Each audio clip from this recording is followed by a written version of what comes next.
fully enlightened state.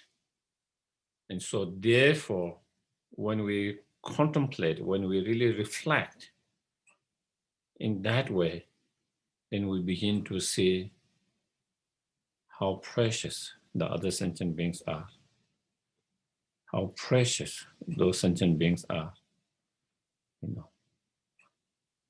and how kind they are, how they contribute to our well-beings, external, physical, internal well-beings,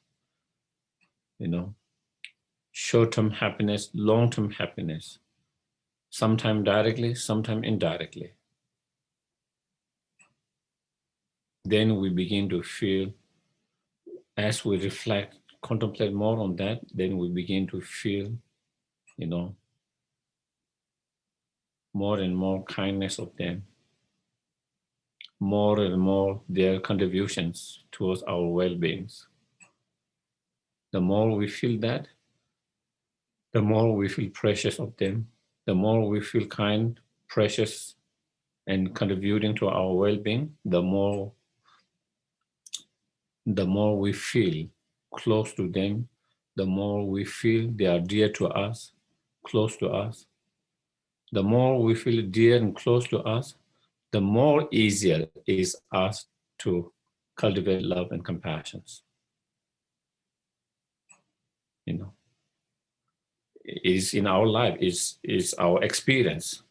Is our experience when you feel someone is very dear to you, very kind to you, very close to you, whenever they have any problems, whenever they have any pain, suffering, difficulties, you just feel for them. You just, the compassions, wanting to help them to reduce and relieve of their pain and suffering, wanting to help them to find more peace, more solution to the problems, joy, happiness in their life, that comes quite naturally, easily.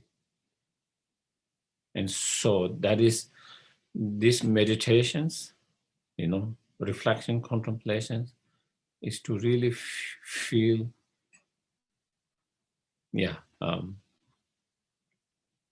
their kindness, compassions, contributions, thereby feeling close, dear, and thereby,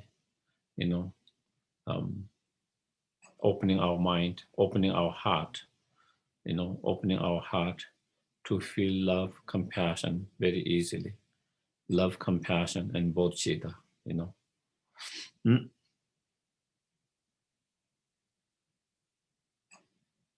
And if we feel, very close, very dear, very kind, very compassionate, they are very compassionate, kind to us, very precious to us, then, even when they are not nice sometimes, even when they make mistakes sometimes, we can forgive them easily. We can kind of let it go easily. Isn't it? Someone you feel very close, very dear, kind, compassion to you. When they make mistake, you can kind of, it's much more easy for us to, kind of not to have a very harsh and strong, intense, harsh feeling for them. Instead, it's easy for us to, let it go and forgive and not be so hurt for a long time or very strongly, because we feel as much as they might have mistake, as much as they might have intentionally, unintentionally hurt a little bit, but at the same time, we feel they have done much more than that to us in a, more, been kind, compassion, and caring and that. And so that make much more easier for us to,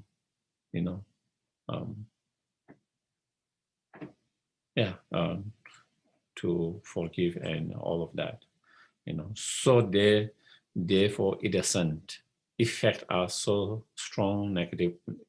strongly, negatively in a very strong, intense way. you know. And therefore, other beings, kind of, not so kind sometimes, not so gentle behavior, attitude, actions doesn't affect us very strongly in a negative way. It doesn't affect us very strongly in a negative way, And if it doesn't affect us very strongly in a negative way, of course, we suffer less. Emotionally, mentally, we suffer less.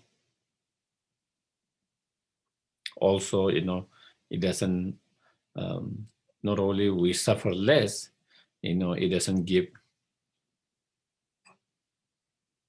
condition to arising of very strong negative emotions, thereby creating more negative karma.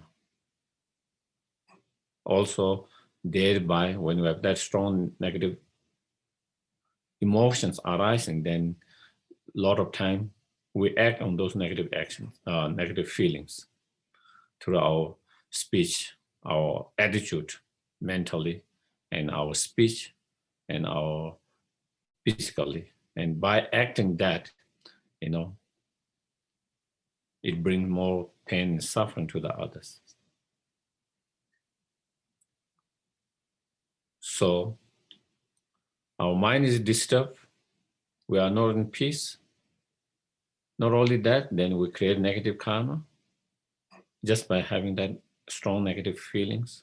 And then on top of that, then again, we respond and react in a unhealthy, unwholesome way. And that brings more pain and suffering to others, hurt others. Then they respond back. And again, we receive more hurt and harm. So it's cycle of that, and but when you have that feelings, as described here, feeling of precious, kind, dear, close, then because of that strong feeling, even when see there's some kind of that kind of attitude, behavior, actions, it doesn't steer all these negative feelings so strongly, Sometimes it might be a little bit, like, very gentle waves, It will be a little bit like very gentle waves. You can feel it a little bit, but it doesn't disturb so much, unlike like the big waves, where everything turn it down, when you have tsunamis or those big waves. And so, that kind of, so that is how it affects us, And especially, if we have a bad feeling about someone already, that person is, mean, unkind, uncaring, cruel, so opposite of what we are trying to feel now, if you already have that feeling, if that person does very small things, that's something you don't like, that you disagree, or even they engage in a small unkind behavior, attitude, act, it can bring strong negative emotion very easily to us, because we already have bad image of that person's in our mind. Because we already have bad image of that person's. So if that person do small, even a very small, negative things, that can, steer our mind and bring strong negative emotions up.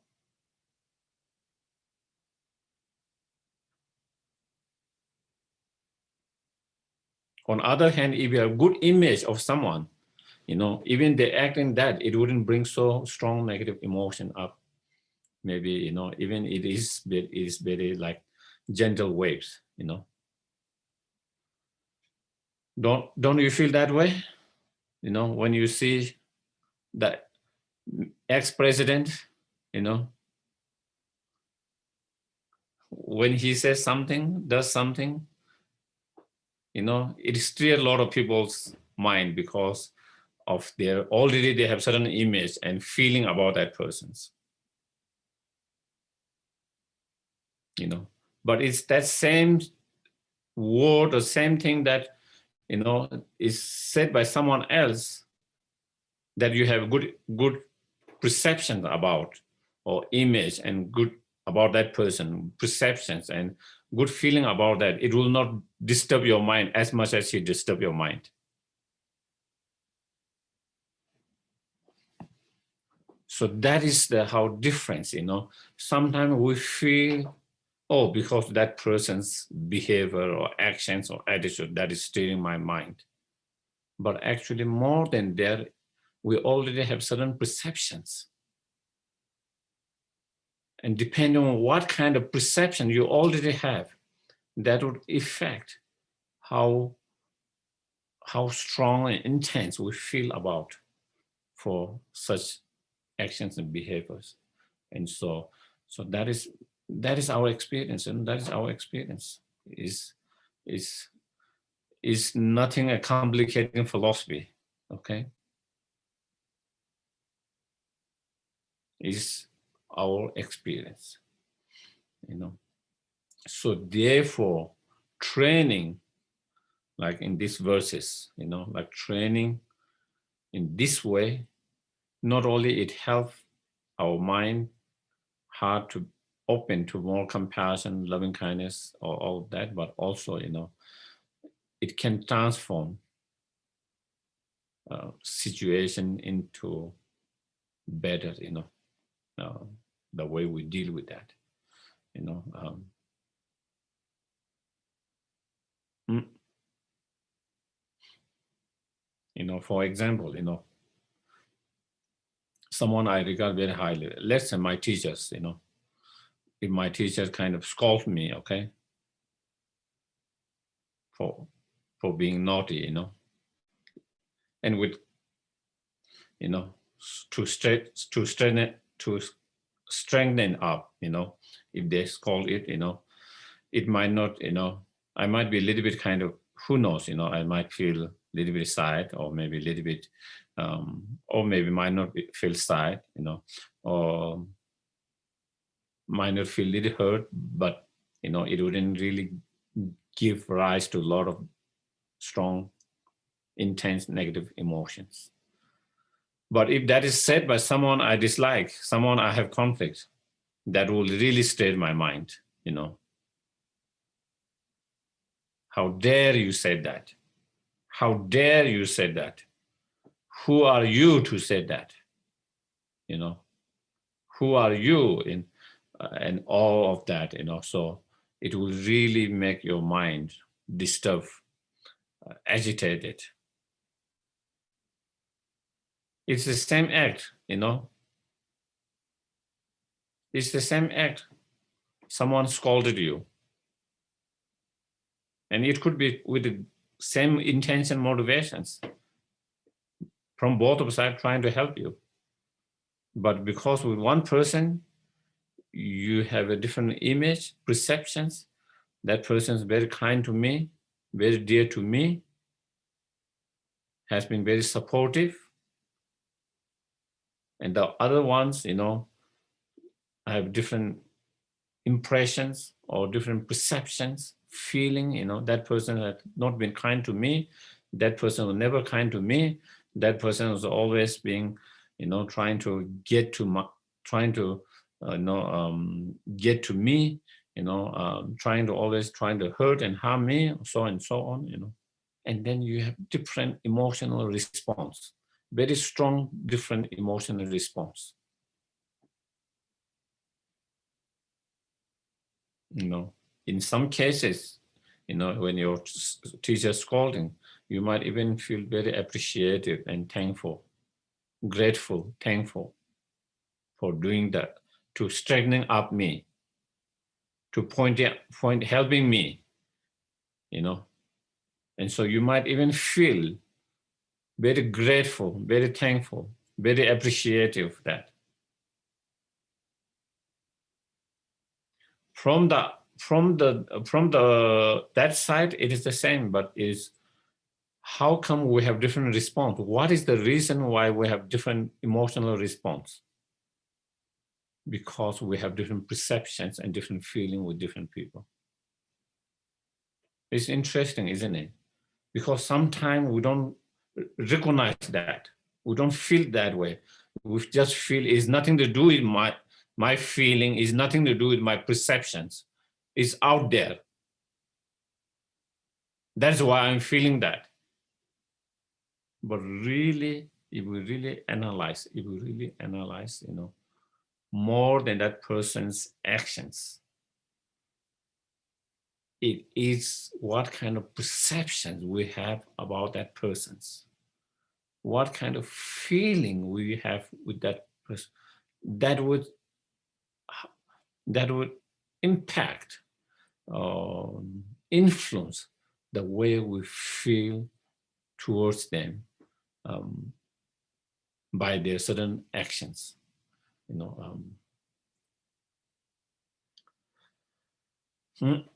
So anyway, so maybe with the first, maybe I explain a little bit, but then with all others, I don't have to explain, when we are trying to use this for the meditations, 8 verses of mind training, by using those as meditations, again, at the very beginning, before you start the first verses, you can do, short practice, short, long, it depends, how you feel, the short practice is we can just do just as we did before the teachings, bodhicitta, refuge and bodhicitta, and, 4 immiscible, and then 7 limb and short mandala.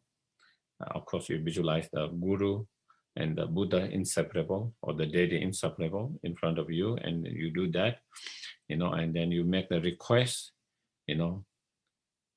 to be able to bless us, to inspire us, to guide us, to be able to cultivate all the realizations of this lojong, and especially when if we are working with the first verse, if we are working on the first verse, we make a strong request, to be able to cultivate all the mind training or lojong realization, especially the realizations to be able to see all sentient beings as a kind, dear,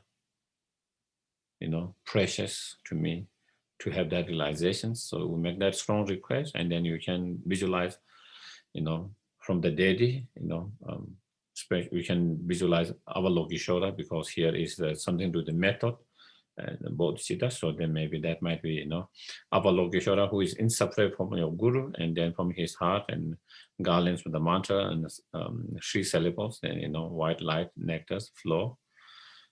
And those white light nectar are, again, not just ordinary light and nectars, but they are enlightened wisdom, compassionate wisdom in the form of that, cleansing and purifying all our sickness, all our spiritual harm, all our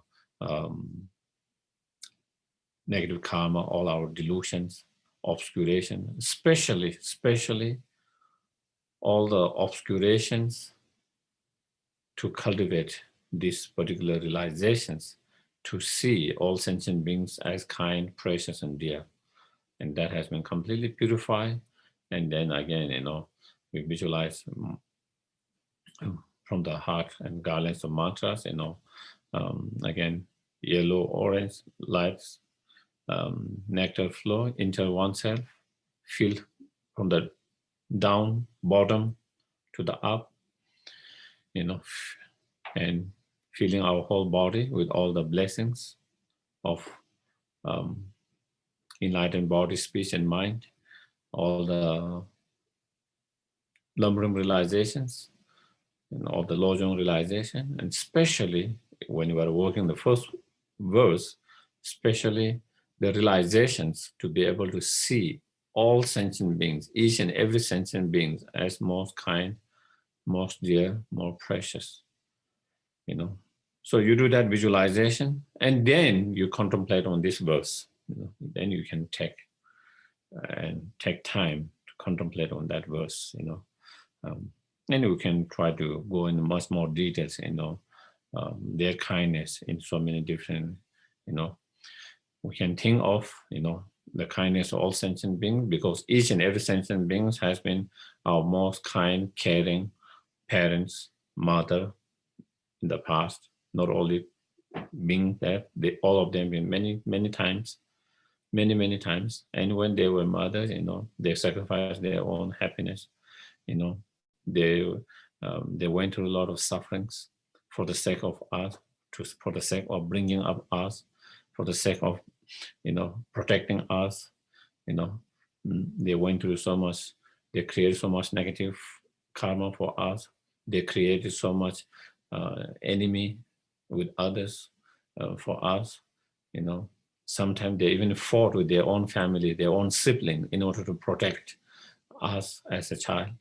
You know, all of that. You know, so we can think all the kindness of the mothers that did. Not only mothers, when they were not mothers, you know, they were sometimes as fathers, sometimes as brothers, siblings, sisters, sometimes as uncle, aunties, grandparents, you know, sometimes as a best friends, you know, um, sometimes as our most caring teachers. All of that, you know, they have been all of that so many times, you know, as a human beings, as a animals, in all different realms, you know, and each of time, you know, they have been so kind, caring, loving, you know, supportive, you know, um, all of that. And not only they have been in the past, they will continue to be that in the futures, as long as we're samsara, as long as we take rebirth. Again, you know, there will be again that, and again continue that, you know. And even when we don't have direct connections with them in that way, you know, even when they are not directly, you know, um, our parent, our siblings, our friends, and all of that, you know, even when we don't, even when we didn't receive direct support and help, but, you know, we are receiving indirectly so much support and help in so many different ways. You know, in the past, continue to receive now, we will continue to receive in the futures, you know. Everything that I have, everything that I enjoy in my life, comfort, you know, the clothes I'm wearing to keep myself warm, you know, all different clothes, you know, the house shelter that I'm living in, um, you know, and the food that I get, you know, can buy, you know, and the transportation I take to do that, all of that, you know, it all I'm able to use and get the benefit from all of that, that make my life maybe a little bit more convenient and easier. All of that because of so many people, so many sentient beings have been involved to create those things. And because of their creations and their contributions, I'm able to receive and enjoy all of that. And so indirectly, they are contributing for my well-being all the time. Indirectly, so many beings, you know, so many beings who have already died, so many beings who are still alive. You know, even I don't know any, even though I have never met, even though I don't know who they are, but I'm receiving so much, you know, help and benefit indirectly from them. Everything that all the comfort that I enjoy, you know, coming from them. And also for my spiritual growth and practice, you know, of course, there are teachers that I get directly help from them, you know, friends, I get, you know, inspiration from them. I'm able to have discussions with them that help, you know, I'm able to talk about the Dharma things with them that help. So all of them, you know, and from the information, whatever in the books, you know, medias, whatever different form of that you get um, help. And then, you know, everyone's who created all of this, who created the book. In order to create the book, someone has to create the paper.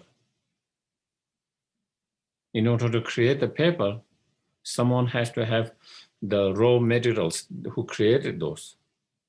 And then in order to that print, we need to have ink. And people who create the ink, who develop over the centuries. And then, in order to it is not enough just to have ink. They need some way to print them, whether you use the old way or we use new technology. But those people who created all this technology, old, new, all these things. So all these peoples, all those are contributing towards my spiritual journey, for my spiritual growth. They're supporting indirectly. I'm getting the benefit from all of them. And same if I'm talking about the medias, the people who create the electricity. Without electricity, it's not there, or the batteries, and then the whole technology itself, and all of that.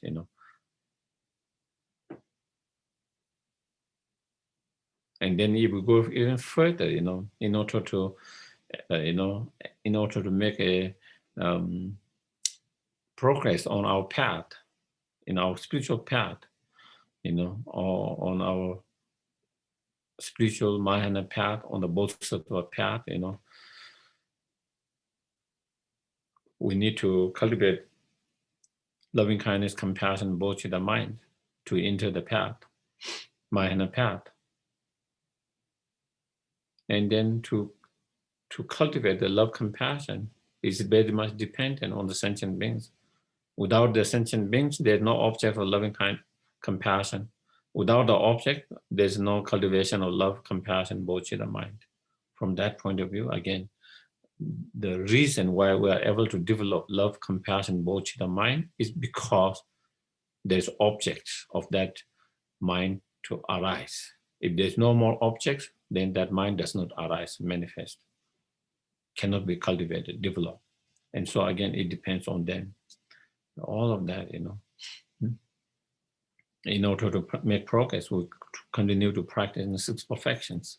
In order to practice 6 perfections and complete and perfect those practices, we need other sentient beings to practice generosity. We need the object to offer, to practice giving and generosity. To practice moral discipline, we need other sentient beings in relation to which we refrain from, hurting and harmings. And then without, again, there's no practice of moral discipline to do that. Patience. All of those practices come, again, due to other sentient beings. And so our enlightenment, our realizations of the love, compassion, bodhicitta, the perfections of our practice of 6 perfections, again, all very much depend on, and thereby achieving enlightenment, very much depend on other sentient beings. And when we really think deeply enough, really think about,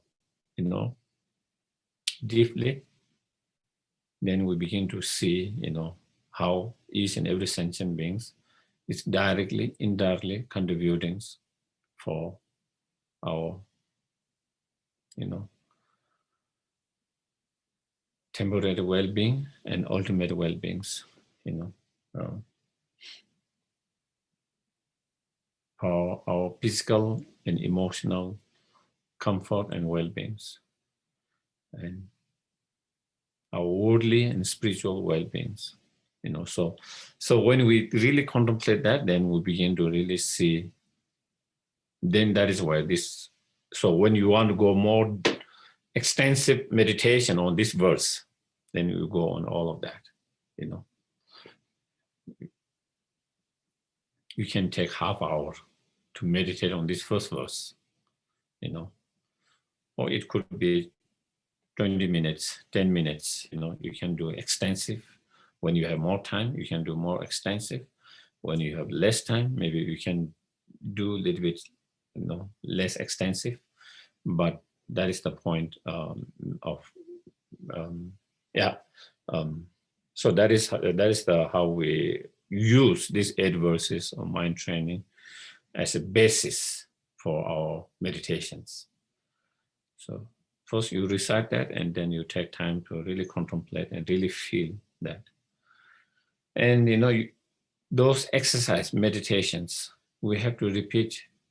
Just by meditating one day, you are not going to feel that way, But if you continue to do same things, same repeat, and really, at the very beginning, it is just like reciting a word, you have no feeling, it's very dry, you just, it's almost like, even if you are not reciting verbally, but it feels like you are just reciting your mind, but you don't have the kind of feeling. But you started doing that again and again over the period of time, then slowly, you begin to feel that.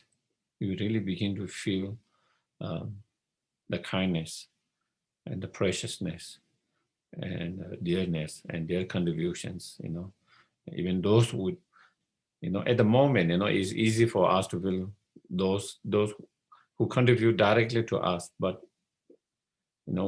it's much more difficult to feel for those which we don't feel they contribute directly, because, so yeah. So that is in relation to the first verse, okay? Then second verse, when in the companions of others, I shall always consider myself lord of all, and from the depth of my heart, hold others dear and supreme,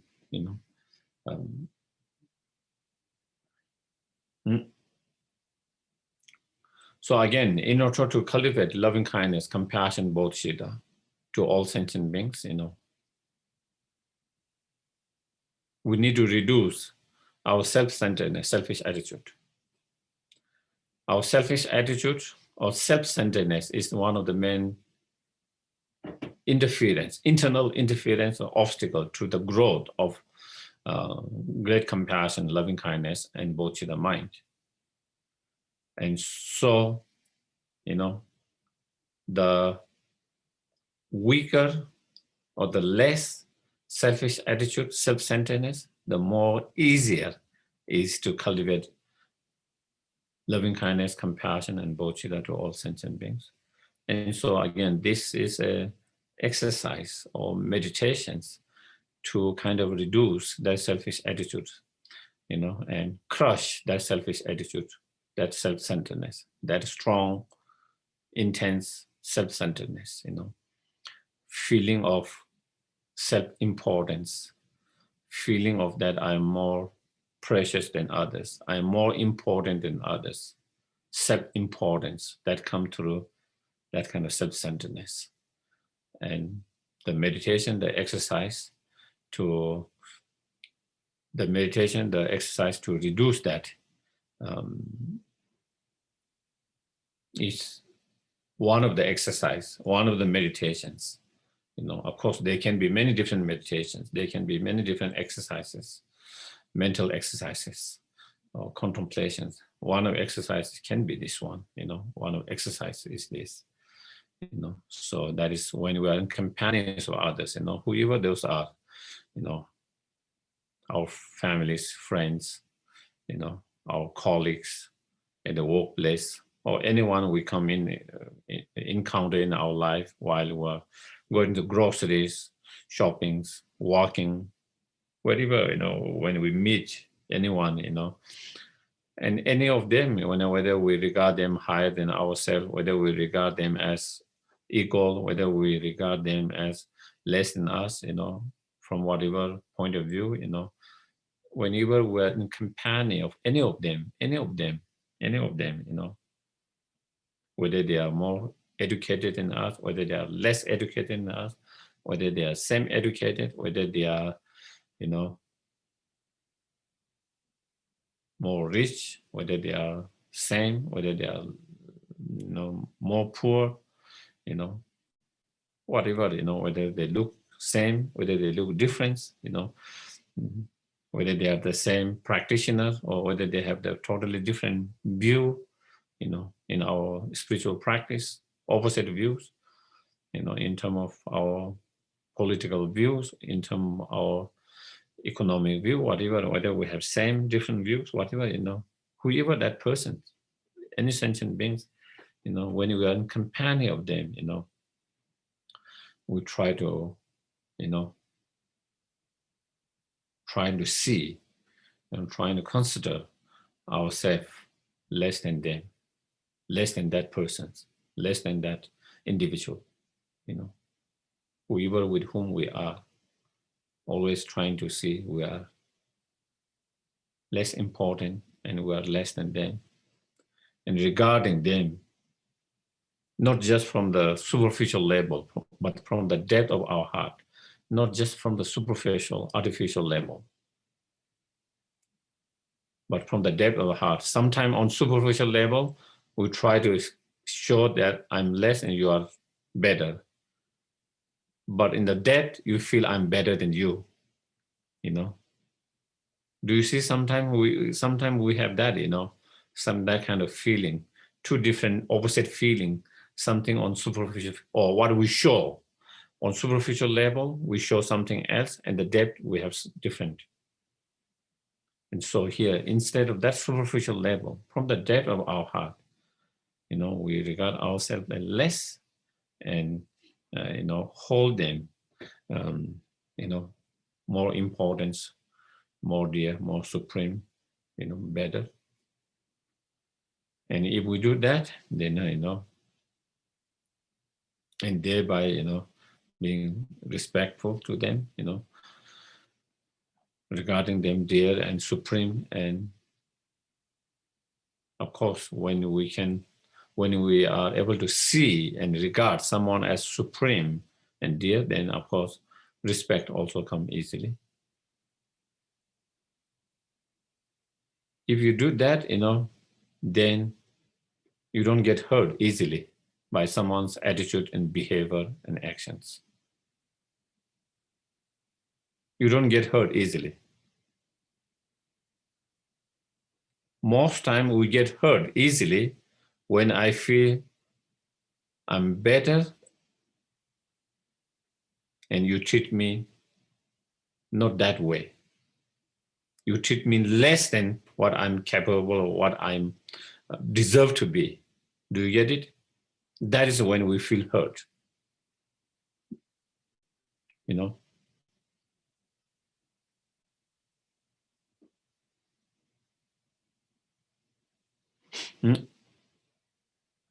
And so, as the Katamba master says, by you regard yourself, you are the Lord, there's no one lower than you except in water going under the ground. They use that kind of example, saying a metaphor, or like, you regard, you are the Lord of all, the only something that is beneath you or under you is the water that is running under you, all others. And when you have that attitude, people treat you disrespectfully, you don't get easily hurt.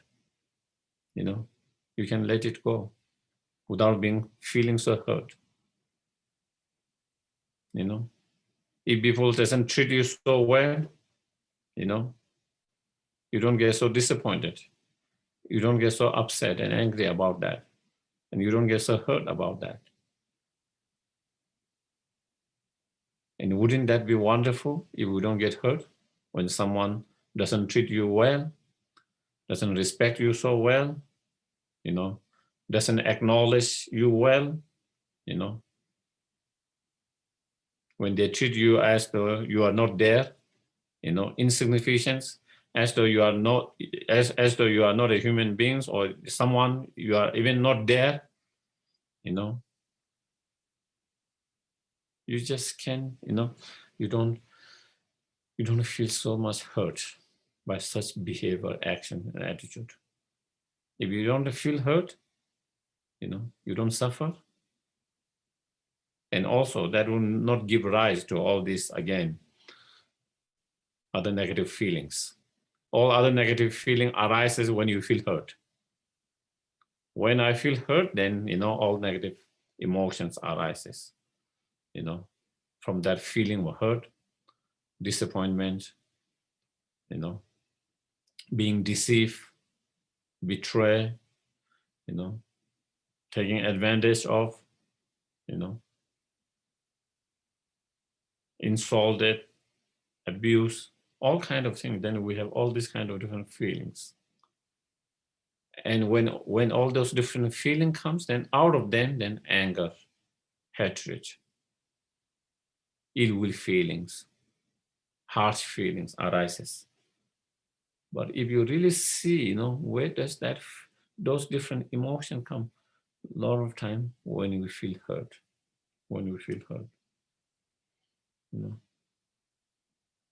And so, and His Holiness often also share and says, he often applied this teaching, seeing himself as Lord of all. And he said that really helped him. When people criticize him, when people doesn't agree with him, when people doesn't agree with him, when people doesn't listen to him, or when people criticize him, or when people say bad things about him, all of that, he says he tried to see himself Lord of all of them, Lords of all, and regard others as the supreme. And that, he said, that really helped him, really helped his mind.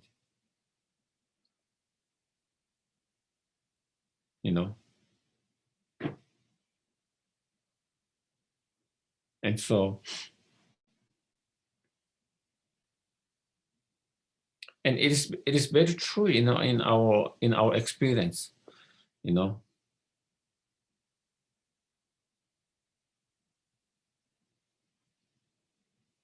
Of course, like I have zero experience in many of things, many of the things in life. So, and I know some people are expert in that area, in certain field, technologies, let's say, even about car, even about computer, or many different things, So because in my mind, I know that I don't know much, and I know that person is much expert in that.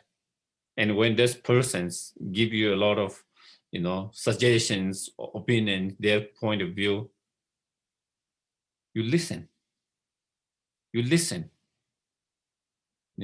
and you get a lot from them. You learn a lot from them.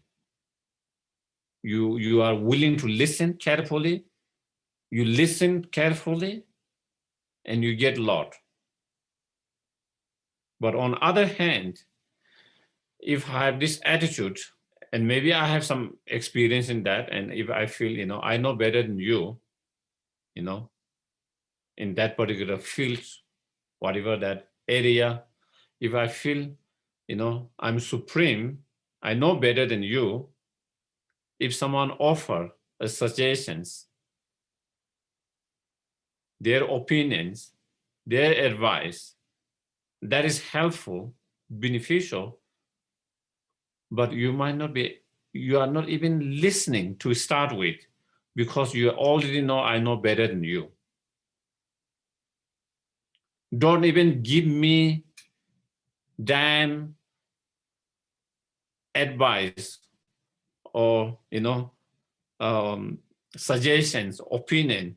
How dare you try to give me suggestion, opinion in this field? I'm better than you. I should be giving you the suggestions, advice, opinions, that kind of mentality, We might not express that word. We might not even say with mind, but there's certain level of that feeling. There is certain level of that feeling, that kind of certain level of that mentality. And then, you don't listen, you don't hear it, and you don't get it. And you have a kind of attitude. And there's two different reactions to someone offering you their suggestion, opinion, advice. There's two different reactions. And two different reactions, and then two different results. One, you listen well, fully, you hear better and you get more. One, you didn't listen well, you didn't hear well, and you didn't get anything. And that is because of different attitude and mental state. One thinking I'm supreme, I know better than you. The others thinking, yeah, I know that I'm less than you, and you are better and supreme than myself. And so of course I'm just giving an example, one particular, in one particular field, but so that is just the example, and then we can think in general, other one is more supreme and better, and ourselves less. And by doing that, by being able to do that from the depth of our heart, when we do from the depth of our heart, not just the artificial, because sometimes, we do artificial, very artificials,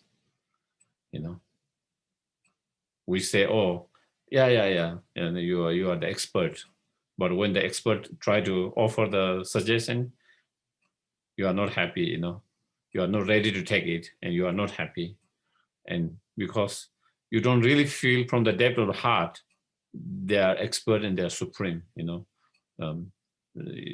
that is kind of, sometimes we do just very, very artificial way, not from the depth of our heart. But if we do from the depth of the heart, then, definitely we will have a different emotional response, and so with that, then, we will not be hurt so easily, so easily, so easily.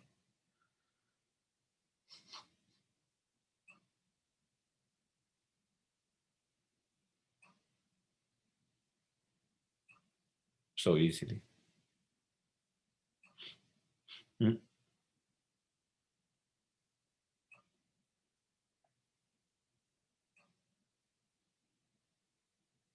That is why, um, even when someone posts a quotations, they post a quotation of someone who is regarded very highly.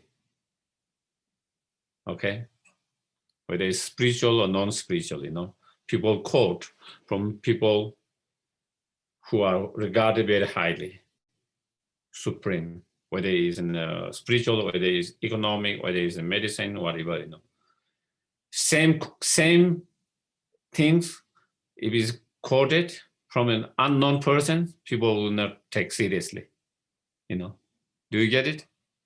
If I say this Mahatma Gandhi said it, His Holiness said it, people pay attention.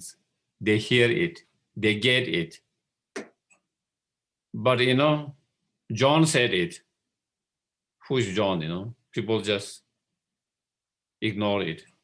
They don't even pay attention to it. They don't even pay attention to it. They wouldn't even read it. Even they read it, it wouldn't stuck in their mind. That is the difference. Because we regard someone as a supreme worthy, then, we get much more from them. But if we regard someone, unworthy, not supreme, less than us, even they have a good advice, even they have a enlightening wisdom, knowledge, we will not pay so much attention. We will just kind of,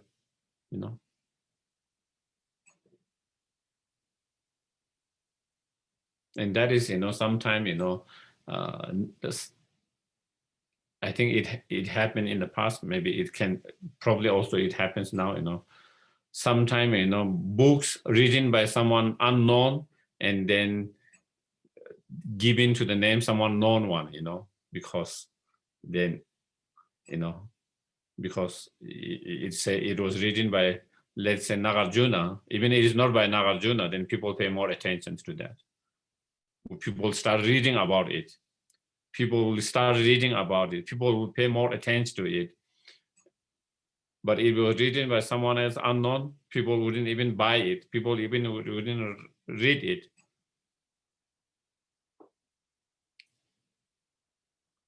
So sometimes we think it's content. It's not always the content, you know.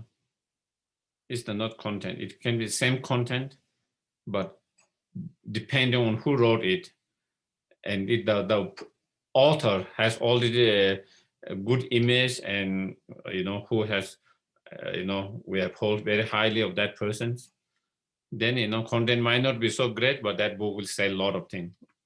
Whether it's a book, whether it's a movie, whether whatever, you know, a lot of people, it will reach a lot of people. People will pay attention.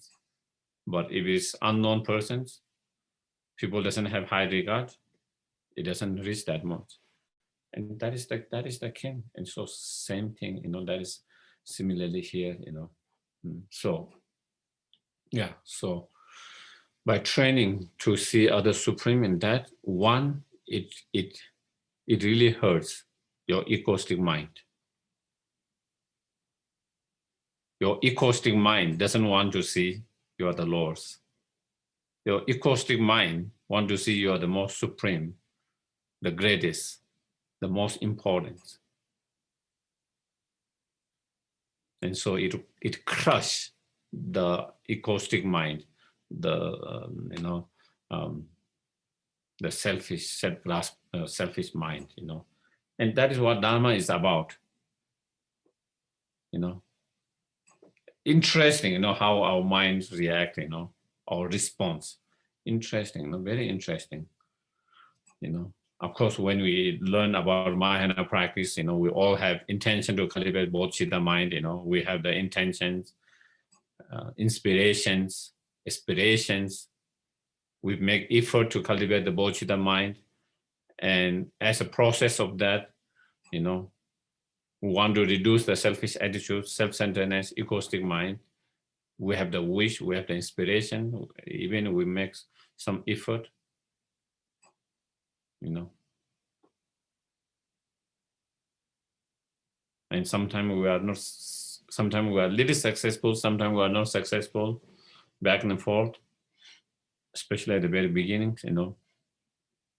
But through someone's behavior and action, when he really crush our egoistic mind, instead of being happy, we're upset.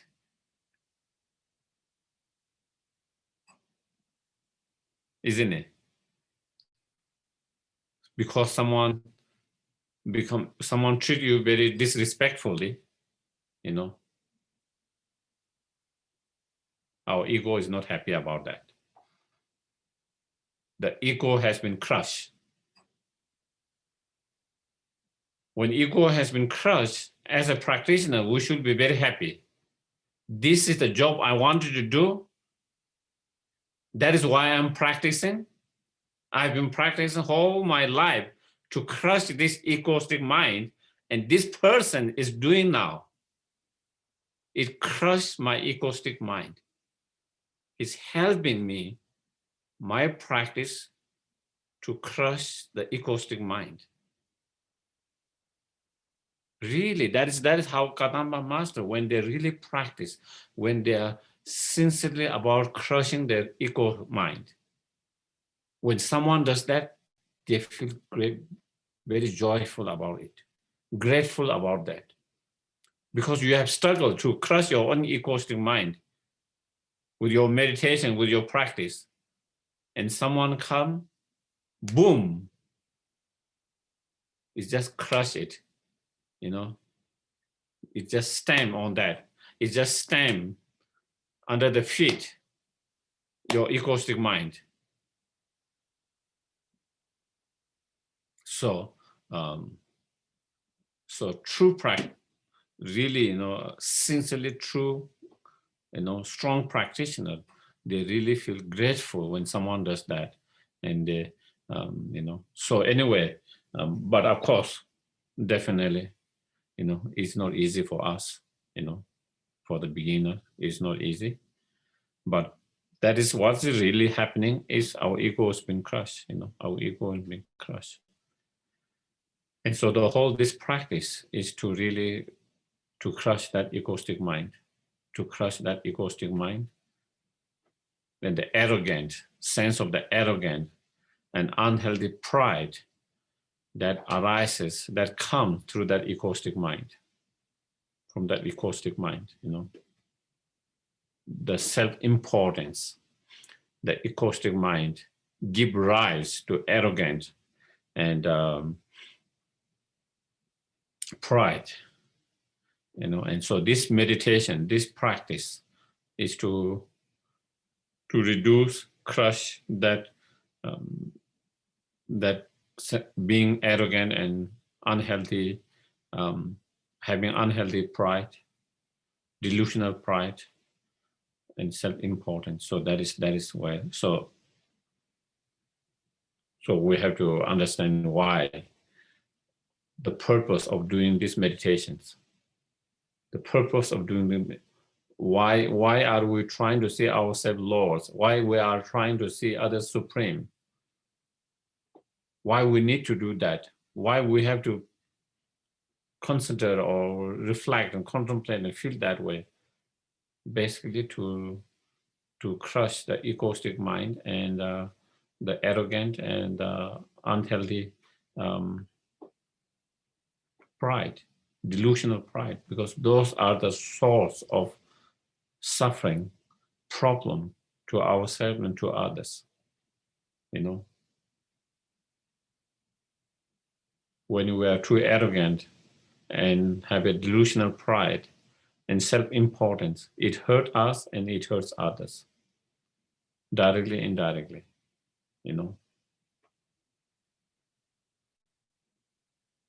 It hurts both self and others, It doesn't help any of self and others,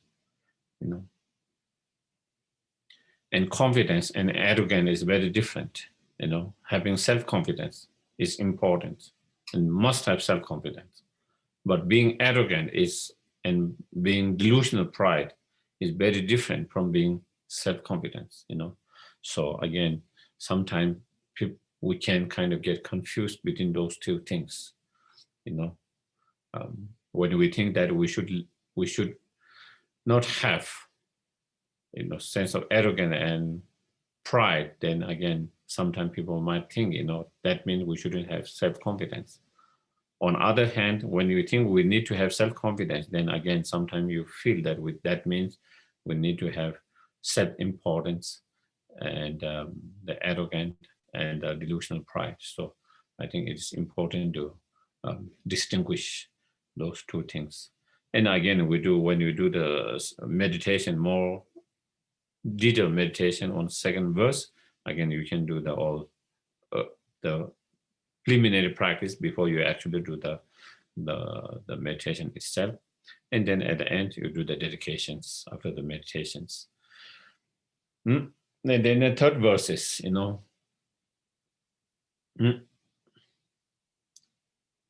So second verse is to see others as dear and supreme, see oneself as a lords or less, and through that, then or destroying or crushing the selfish, the egoistic mind and the sense of arrogance and the delusional pride. Okay.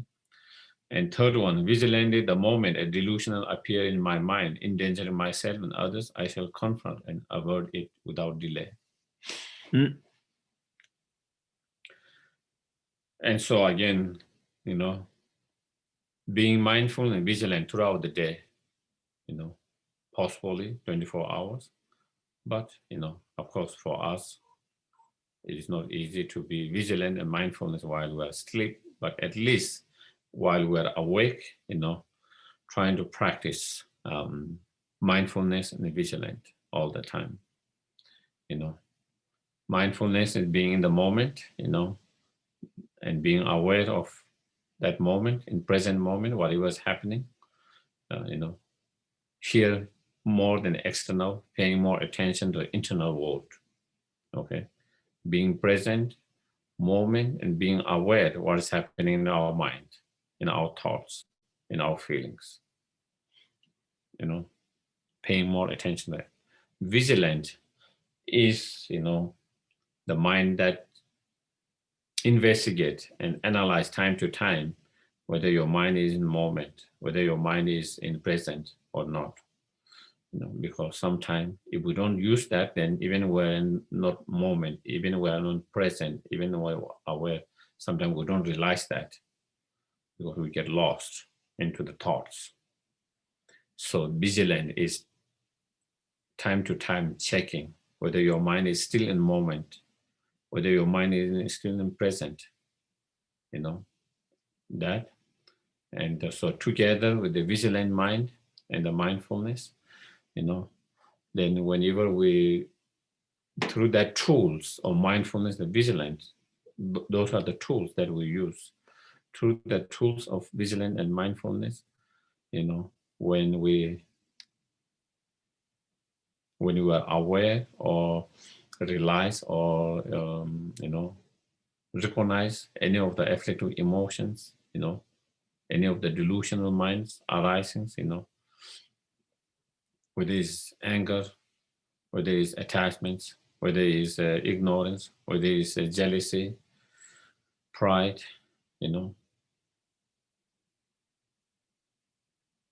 greediness, miserliness, So whatever, whether it's the 6 root delusions or 21 secondary delusions, whatever any of those delusions arises, immediately through mindfulness and vigilance, catching it up, being aware of that, mindful of that, and then immediately, the moment you realize that it is arising, the delusion mind is arising or manifesting, and the moment you see it, you try all your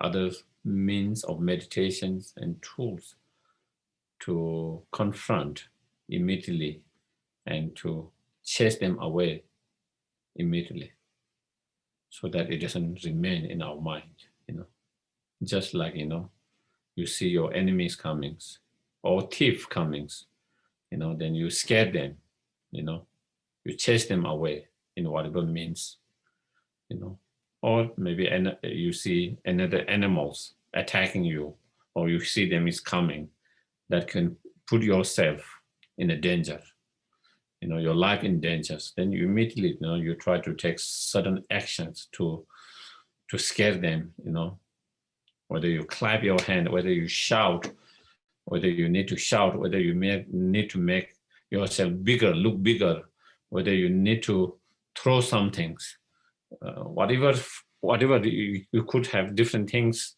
to kind of scare them so that it doesn't endanger yourself or endanger your life. Same thing here, when those delusions arises, it endangers yourself and others, and it endangers you in so, with the physical endanger, it might, it's a temporary danger, but when it is kind of being endangered by this internal enemy of this afflictive emotion, delusions, it can endanger for many lifetimes, It can endanger your whole life in this and many lifetimes. Sometimes we get a strong anger, sometimes we get very strong, anger, hateful feelings. And then that can remain our whole life, bothering our whole life. Some people never being able to let it go. It can bother their whole life,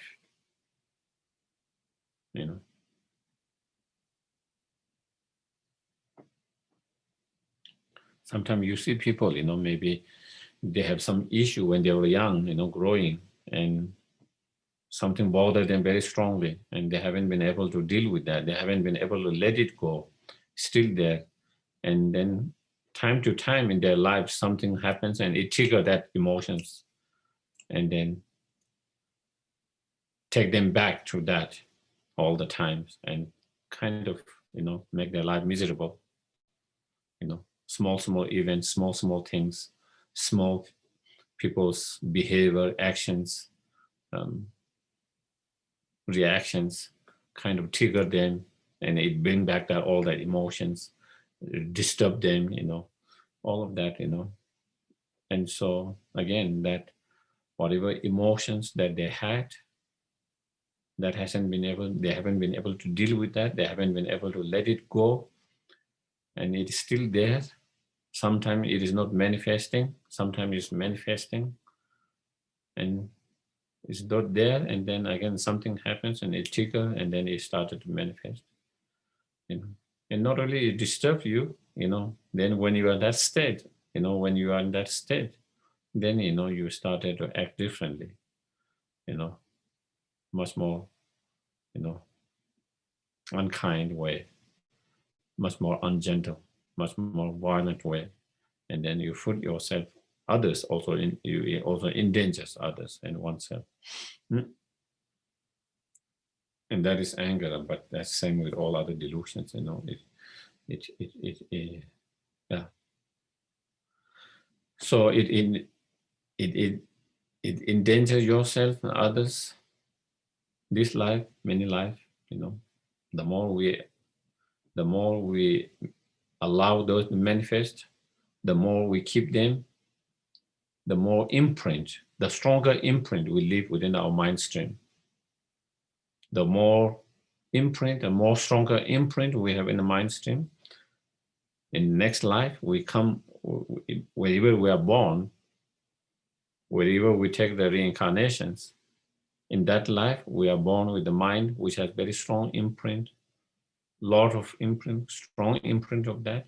And then again, that life, that emotions arise very easily without many costs, without big costs, even in small things, someone can have those emotions arising, manifesting very easily. And that can come to, again, that has strong imprint, leaves strong imprint. If you don't deal with that, more imprint, and then it continues so many lifetimes. Continue to create so much negative karma, life after life, thereby continue to, instead of getting closer and closer to enlightenment, getting more and more distant to enlightenment. So that is how it endangered in so many different ways. So many different ways, on physical level, emotional level, mental level, on many different life, also on a spiritual level, and so then we try to apply and confront the delusion immediately. I think many of you might have heard the story of Geshe, one of the Kadama master. I really like his stories about, confronting the delusion immediately, and his way of doing it very interesting. His way of confronting it is quite interesting. Geshe, it is said, he was kind of very well-known robbery, bandit, thief, his early age. Later he became a monk. He followed the path, spiritual path, and he always tried to be mindful and vigilant and trying to apply it immediately whenever he see any delusions arising, And there are many stories about him, how he did. One time he was invited to a house to do some prayers, So he was there, and the family was, of course, in and out from the house, to do things. While they were out, because of his strong imprint of stealing, robbing, he still had, even though he's monk and even though he's that, but it's not easy to change our habits, some of habits that you have So he has some also that habits, still. So he saw some, tea bricks, there are files of tea bricks in one of the sack of bag.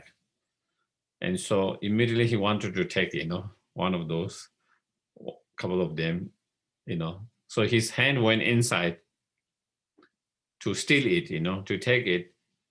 Suddenly he catch up, he catch up with his mindfulness, vigilant. He was aware what he was doing. He was stealing, he immediately, and then he hold the hand, which is in the bag, with this hand, like this, and shouted, there's a thief in the house. There's a thief in the house. The family come running, and they didn't see anyone. Then himself, they say, where's the thief? We don't see where's the thief. And he said, here's the thief. Here's this. So his hand was in the bag with the thief bricks and holding one hand, and he said, that is the thief. And it's such a powerful way to embarrass yourself, to crush your selfish attitude, your egoistic mind, Because in our case, even you recognize it, you will not steal it, but you will be quiet, You will not steal it, you will quiet it. But his way of being is really crushing your egoistic mind directly, embarrassing and shaming your egoistic mind. So it becomes so powerful, that you don't do anymore. These small things, we might not do that, but then maybe next time again, we might do it, But when you have that strong impact because of what you did, probably you will kind of, so strong that probably you will never do it again, Yeah, he has so many stories about like that, very interesting. One time, he was again in the ceremony, in the pujas, where they were serving the food, and they were serving yogurt, And he was a new monk, so you have to be when you are in a row, you are the kind of the last row, Physically, he is kind of much more older, but in terms of joining the novice, he's much more new one, so he have to be in the, in the last kind of row, So they were serving the monks who were serving the yogurt, He saw when he was looking at them, it seemed like they were serving a lot, He started to get a little bit worried, attachment to the food, Or by the time it come to my place, maybe there might not be enough, Because he started to worry, because they are serving so much at the very beginning. So by the time it come to the end, he might not get, or even he might get a little bit, not much, little bit. He started to get worried. Immediately again, his mindfulness, vigilant, he catch it up. He recognized that he's being in that state, attachment. And because of that attachment, he's feeling wary and kind of, fearful and wary.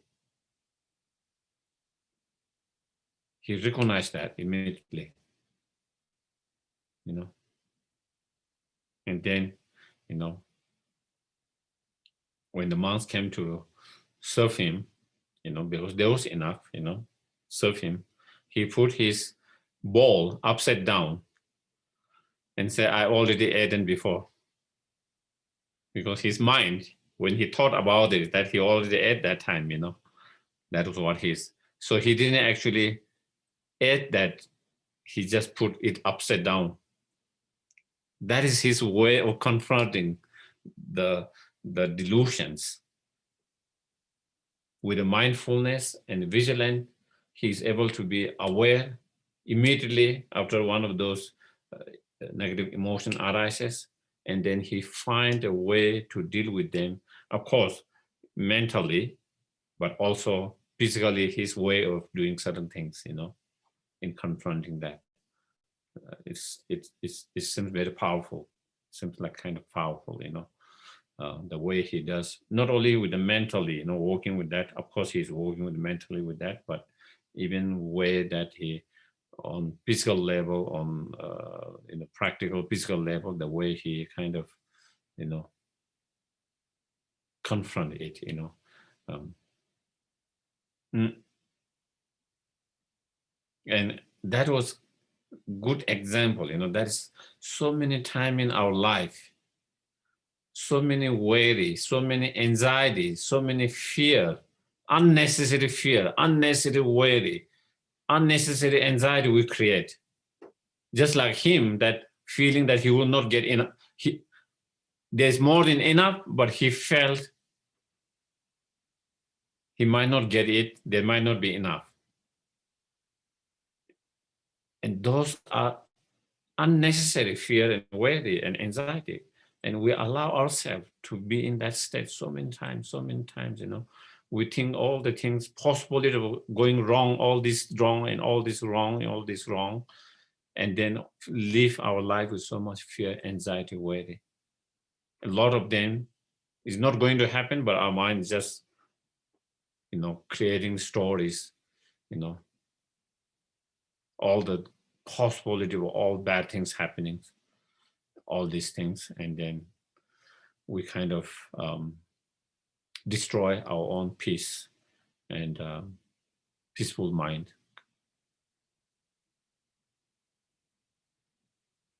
Okay, so I think we'll stop here. Then I will take some questions in the second part if you have any questions. Okay, so okay, thank you. Thank you, Geshe. We'll see everybody at 1 p.m. Take care.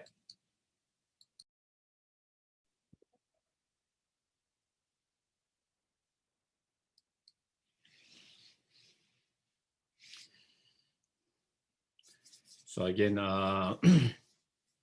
thank you for joining again, and nice. So again, we'll continue from this morning. So this morning we finished up to verse number 3, in terms of the verse number 7, and so in the verse number 4, whenever I see beings who are wicked in nature and overwhelmed by violent negative actions and suffering, I shall hold such rare ones dear as if I found a precious treasure.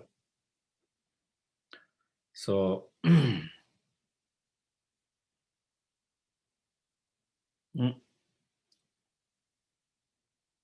so again, normally for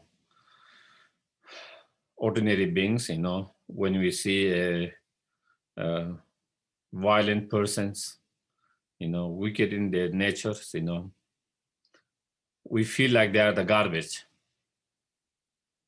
That is how we feel like, garbage that need to be throw away, unwanted. But again, when we engage in the Bodhisattva practice, when we engage in Lojong practice, again, we have to train to kind of transform that kind of attitude.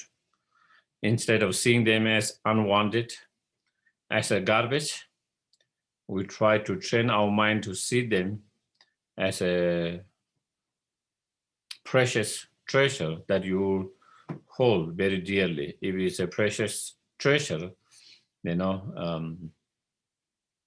of course, you would like to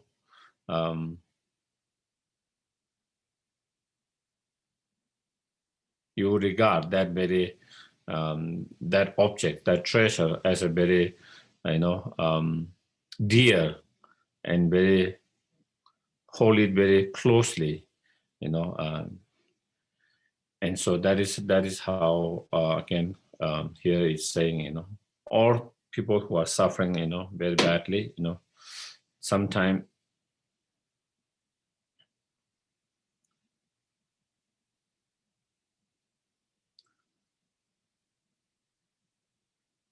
for a lot of the ordinary beings, it's hard to feel compassion for those who are violent and wicked in nature. And also if someone is suffering too much, too much suffering, and again, we might be overwhelmed, and then again, we might distance ourselves, not to protect ourselves. Do you know, sometimes we build up walls because, we don't know how to deal with the suffering of that person,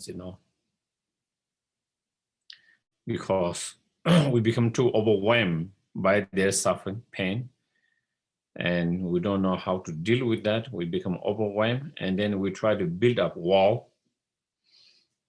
And with that kind of wall, that we shut our feelings. By shutting that, then again, we shut feeling of love, compassion, caring for that. So, either we shut with those with whom we see unkind, mean, violent, harmful, wicked in nature, very selfish,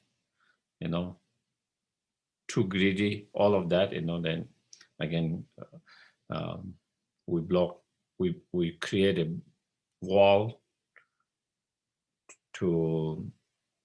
from our love and compassion to expanding to them, and then also, as I mentioned, when there is too much suffering, sometimes we also do that, and so again, here, when we practice the Lojong, we're trying to cultivate, loving kindness, compassion, bodhicitta to all sentient beings, all kinds of sentient beings, Not only those who are kind and compassionate, we try to also cultivate love and compassion, those who are unkind and mean and cruel. Not only we try to build compassion, those who are very peaceful, caring, but also we need to develop love and compassion for those who are violent and harmful and destructive. Just as also, not only we need to cultivate compassion, for those who have only some suffering, some pains, but we need to develop love, compassion, bodhicitta for even those who are extreme pain and suffering,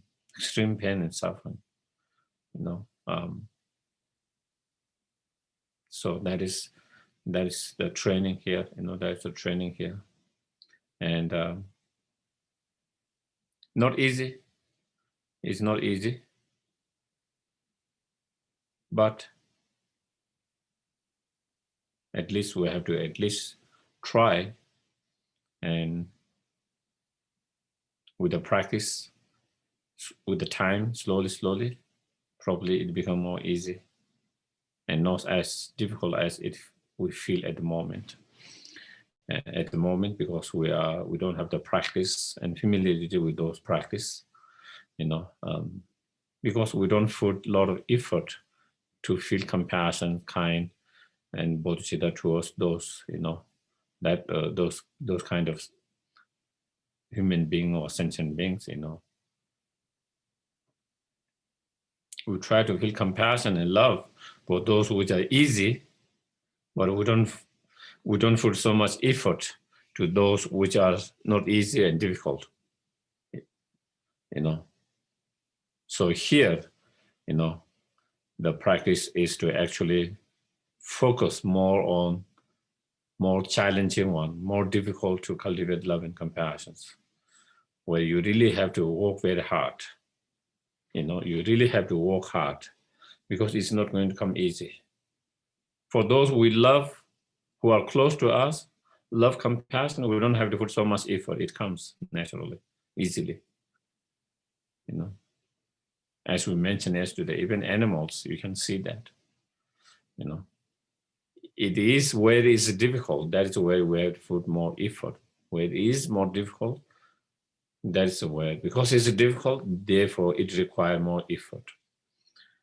It requires more effort and more practice. And so that is why here it describes the difficult ones, you know.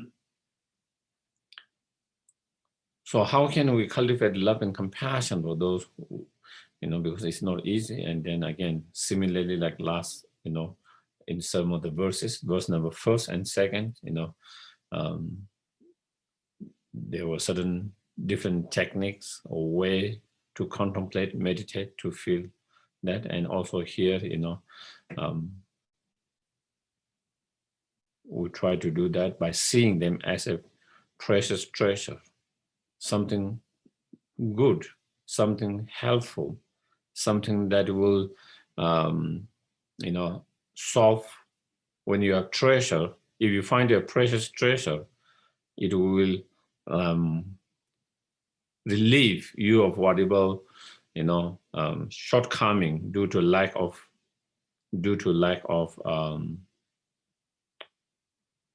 wealth, you know.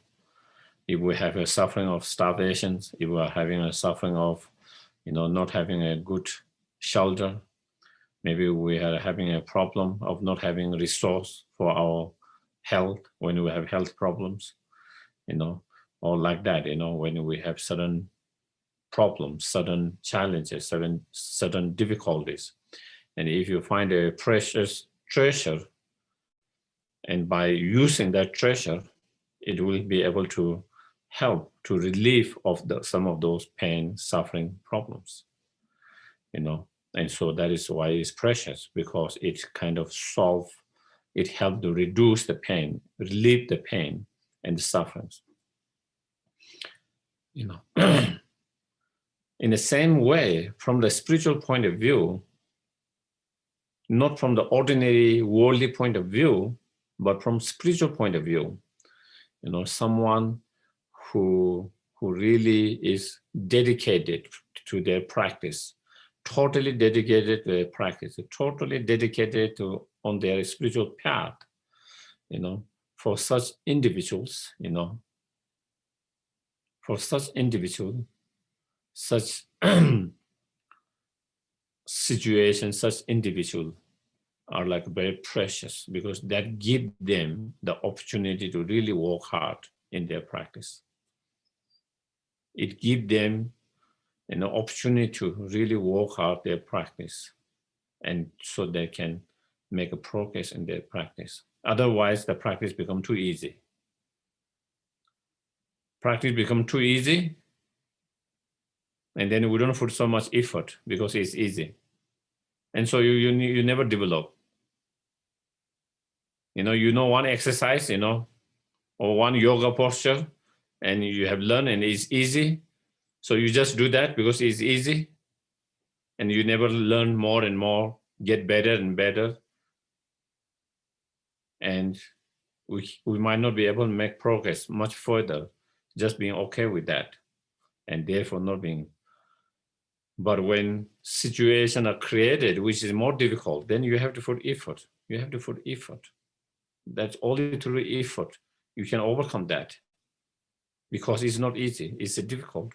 And so you have to put effort, and it gives you the challenge. And so, you know, those challenges, if you put effort, then you can overcome, and you can really grow, and you can really make huge progress and steps in your practice. From that point of view, then, you know, they become precious, because it gives you such a great opportunity to practice. It gives you such a great opportunity to practice. And because of that opportunity, and because you utilize that opportunity by putting into practice, then you are able to make progress, you know. Then you are able to make progress, you know.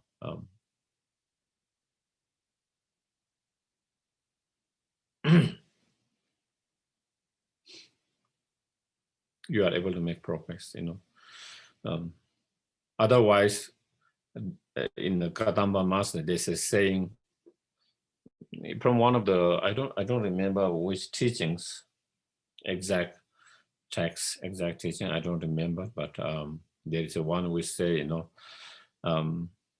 when everything's good, you have enough to eat, you have more than enough to eat, you have good health, good weather, everything's, one show the aspect of good practitioners, being calm, kind, compassion, patience.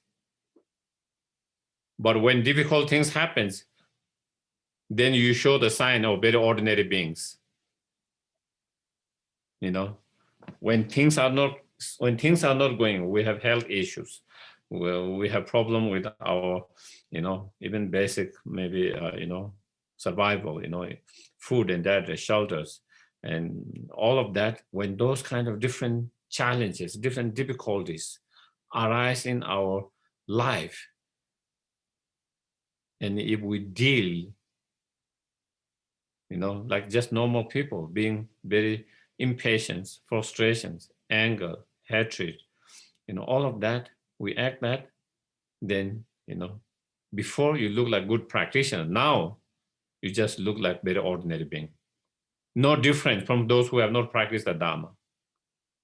We act like emotionally, mentally, the way we deal with that, that is how ordinary people who doesn't have access to the Dharma, who doesn't have access to the teachings, who doesn't have access to the practice, that is how they would respond. That is how they will react. And we just respond just like themselves. And that is, so as those Katamba Master says, and that is why, because when difficult happens, we don't put enough effort. We don't put enough effort, because it's easy to practice when all things are going well. It is easy to practice when things are going well. It is in the difficult time that we will kind of that will measure your practice, how well you are doing, how much progress you have made. It's hard to measure your practice when things are going well. Things are easy and going well. It's hard to measure one's practice. It is on those difficult situations, then that is where you can measure how you respond. Do you respond like you used to before you met the Dharma, before we start practice, or are you responding differently, than before we have met the Dharma, And so then we will know where we are. And so therefore, those difficult situations, challenges, and individuals are so precious to really grow, to really go, and to really make the progress, and from that perspective, for that practitioner, that for sensitive practitioner who utilize such difficult situations and individuals to their practice, for them, all of that become very precious, like a treasure, because their goal, the practitioner really wishes, aspirations and goal is to really make progress on the path, to really make progress on the path, to enlightenment. That is the main goal. That is the main ultimate ideal goal. And this difficulties, situation, individual really help you to give the opportunity to do that. The opportunity to do that.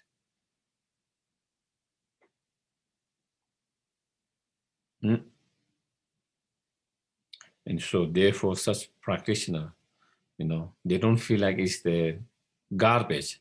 They feel like it's a precious treasure. For ordinary being, it feels like it's garbage, unwanted. You want to escape. You want to run away from such situations, such individuals. You want to keep away, not really physically, emotionally, mentally, But true practitioners, they want to be closer. They want to keep closer. Instead of being unwanted, is wanted. And you become precious. Like, there's a story about Adisha and his cook, tea boy, It says Lama Adisha, when he came to Tibet, he brought a one tea boy, to make a tea with him, but very annoying person, annoy everyone's. His nature, his nature. And so when he came to Tibet, some of the disciples of Adisha's, they say, Adisha, you let him go, He's so annoying all the time, and he's, irritating everyone's and annoying everyone. We can serve, we can make tea, we can serve, we will be better service than him. And Adisha, that is for that very reason I brought him together with me. Because he's so irritating, annoying, it gives opportunity for Adisha to really practice patience without being disturbing, and so this is something you wanted. Other people, you will try to get rid of that because it's so irritating and annoying. But he consciously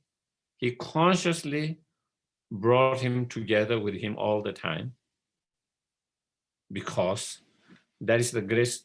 He gave him opportunity every day, every moment. And so you have no choice to practice all the time, all the moment.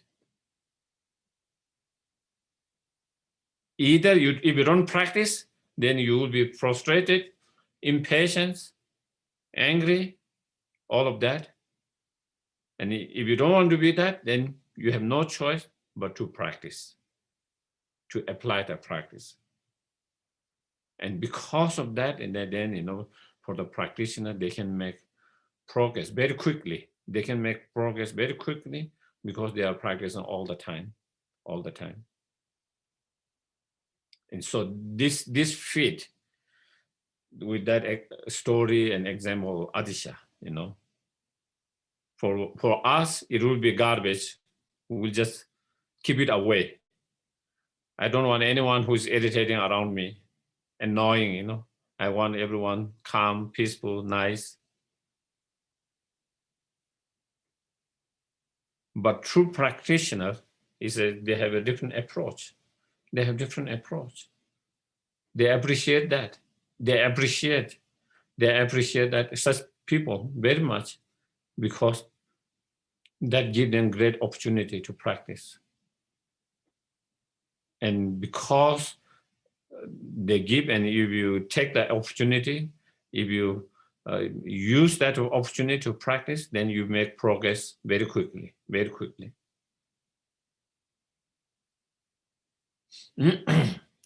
And once you find precious, someone else very precious, because you find that person helping you in your practice, then again, you don't have any bad feeling for that person's, negative feeling, bad feeling, because you see that person is very helpful and beneficial. That person is very helpful and beneficial in your practice, on your path. And so you don't have any bad feeling. And then without bad feeling and feeling of that kind of precious kind in helping that, and then again, it's much easy to cultivate love, compassion, bodhicitta, even for those people, because it is the reason why we cannot feel compassion for such people at the moment, we have a lot of anger, a lot of, bad feelings negative feelings towards those people, which we feel violent, unkind, mean, uncaring, too much selfish, too much greediness, all of that, So we have we feel, we have bad feelings, negative feeling towards them, disliking, aversions, anger, all of them,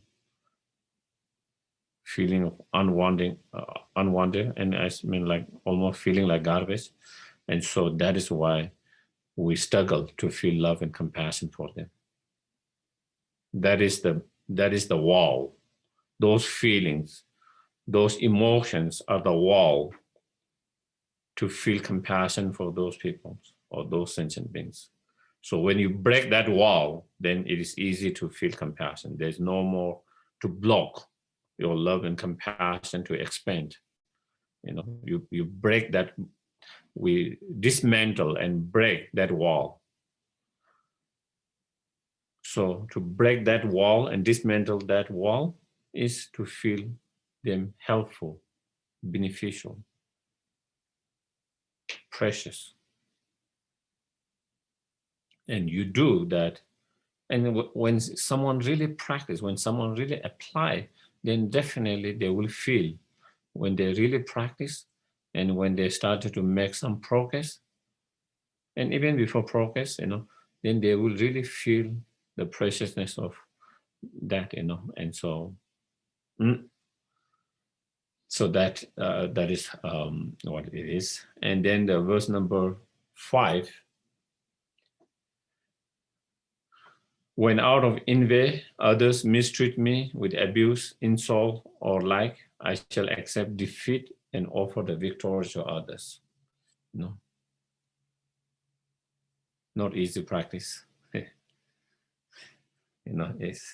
It's totally opposite of our normal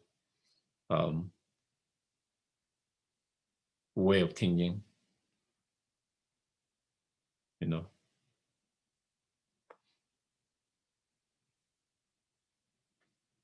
So when anyone's treat us out of envy is just one example. It could be due to any of the other negative emotions. It could be out of jealousy. It could be out of anger. It could be out of ignorance. It could be out of arrogant. It could be out of egoistic mind, whatever, with due to any of the afflictive emotion delusions, when others mistreat us, with insulting us, criticizing, belittling, being disrespectful, treating us like a garbage,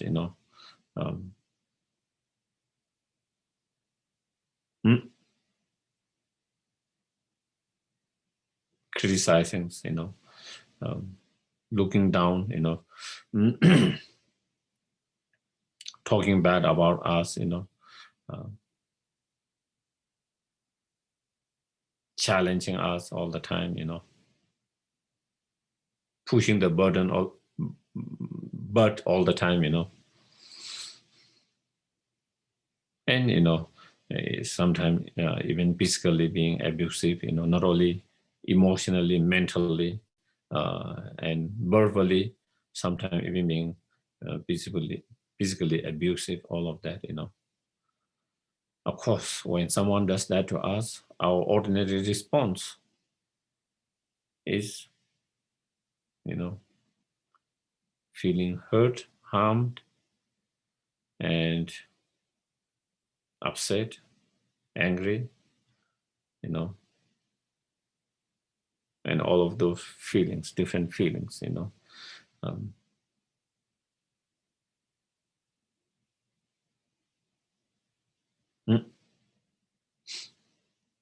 And so that is how we feel. That is how we respond emotionally, mentally,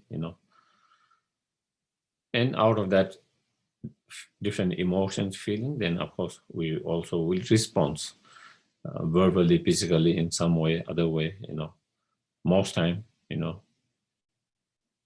more violently, similar, just as someone who's violent on you, we respond with same kind of response, being harmful, back. Just as someone is harmful to you, we try to become harmful to them, So that is how we respond. But here, someone who is trying to practice to cultivate bodhicitta, loving kindness, compassion, bodhicitta to all sentient beings, who is trying to cultivate loving kindness, compassion, bodhicitta to all the sentient beings, and who is dedicating their whole life, who dedicate their life for the service of others, for the benefit of others, and not only others, all sentient beings. For such bodhisattvas, for such practitioners, one cannot allow such anger and hatred and harsh and ill will feeling to arise towards any sentient beings, even when they treat us like that, for such practitioners,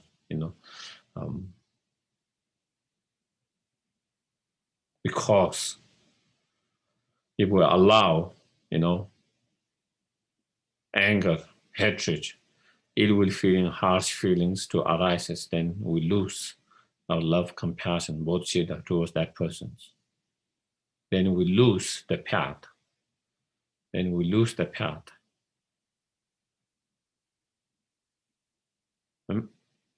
Because that is the main practice for the bodhisattvas, is to cultivate and maintain and increase and improve and not to diminish and not to lose the love, compassion, bodhicitta. And so, so therefore, if you don't want to lose love, compassion, bodhicitta, then we shouldn't allow,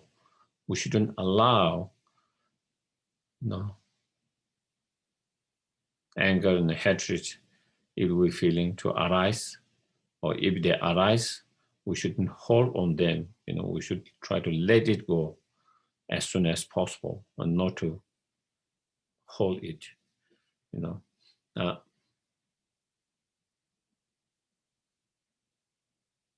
How do we do that? How do we do that? I think we all want to do that. It's not easy, but so how do we do that? And here, again, there could be many different methods, different practice, different contemplations, different way of contemplating and meditating. Here, by offering the victories to others and by taking the defeat on oneself. So instead of blaming others, that is what we do, When something happens, we give the defeat to others by blaming them.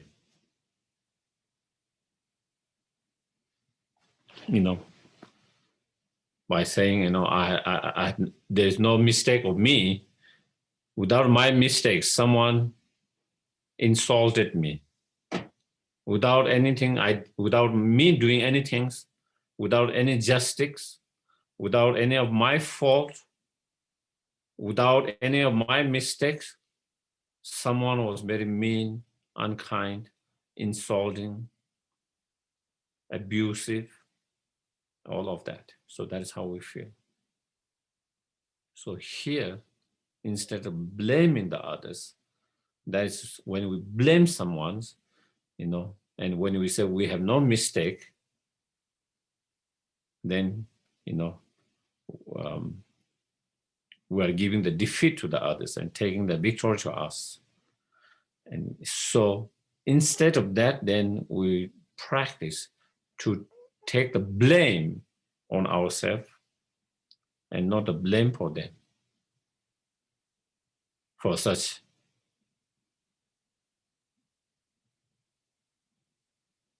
by One way of doing that is by looking from karmic point of view. You know, if I'm attracting someone's abusive insult, there's some kind of energy that's attracting me that, you know, that person's such behavior or actions, you know. Without the karma, you know, I would not have met that person who's abusive, you know. I will not receive the abusive without my karma involved there. Even that person's abusive, I might not encounter, I might never met that person's to receive such kind of experience from that person's. But for me to meet that person's in certain situations, certain time, in certain way, to receive that, there's something to do with my karma as well. And therefore, it's not totally her fault. It's the karma. It's the karma. You know. How come, you know, you see some people, you know, and maybe, I don't know, saying some people maybe might not be the best, maybe, you know. Oh, but it's true, you know, certain individual, whether it's animal, whether it's human beings, you know, some people, they end up in a condition where they're always being abused by someone. Even in animals, sometimes you see that, you know, the animal might have been in many different owners, different places. They all end up being abusive owners instead of being compassionate owners, you know. Whereas there are certain animals, pets, who always end up in a compassionate, kind owner, you know. Another owner kind of, they couldn't take care, they give, but then they end up in another nice, kind owner, and so and so. But then some others, you know, they just keep on kind of entering up themselves in a situation where they end up in a house where the owners are more abusive. And that is, you see in animals as well as in human beings as well, you know. Some people, for whatever, you know, from ordinary point of view, you never know why they end up in such a situations, or individuals who are very abusive or insulting or very uncaring, cruel and mean. And sometimes you feel, you know, why do you have to live with that person? Why don't you just walk away? But they cannot walk away. They feel the abusive of that person, but somehow they are unable to walk away. There's something that is kind of keeping them, because they could have easily walked away. And from other side, from a kind of observer from outside, you just feel, why don't you just walk away? Instead of being in such a abusive environment, you have been having all this abusive so far, and you still want to be there. You can't just walk away. But they cannot walk away, for whatever reasons, from ordinary point of view, you know. And so, you know, from, you know, karmic point of view, if we talk from karmic point of view, you know, there's some karmic things that need to be, you know, dealt, that need to be care of, whatever. And so they are unable to walk away from being abused. And sometimes even they walk away, again, they got in another relationship or whatever, similar relationship, again, abusive. And again, same, end up like that. And so, you know, there's something in that, you know, there's something, you know, and even when they are being trying to protect by others, families, friends, different institutions so that they don't end up in being that kind of environment. But again, they end up in that kind of environment, even though there are so many people around them trying to help them, trying to protect them, family, friends, and sometimes different organizations, institutions, trying to protect them, but still there's some kind of energy magnet, that kind of pull them into that kind of environment. And again, they end up in that kind of environment, Of course, I'm giving a little bit kind of, example or little kind of what you call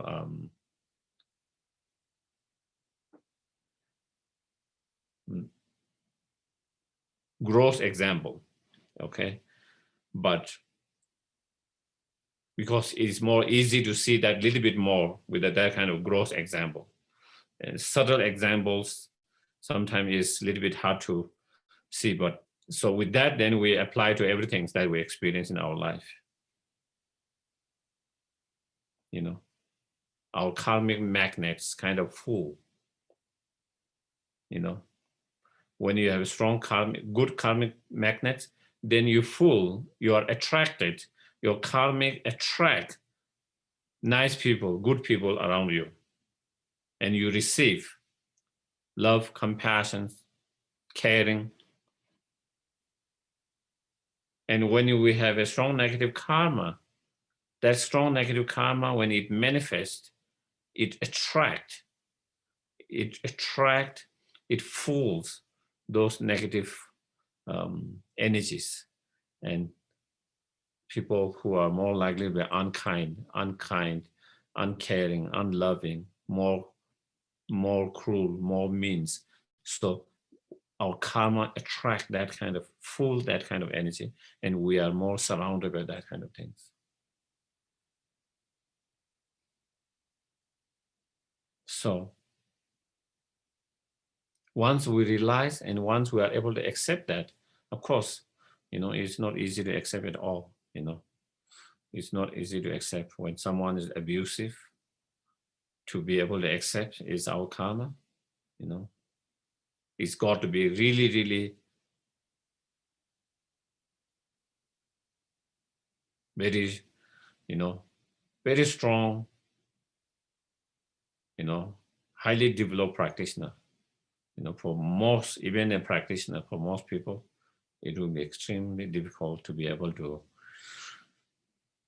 see that. And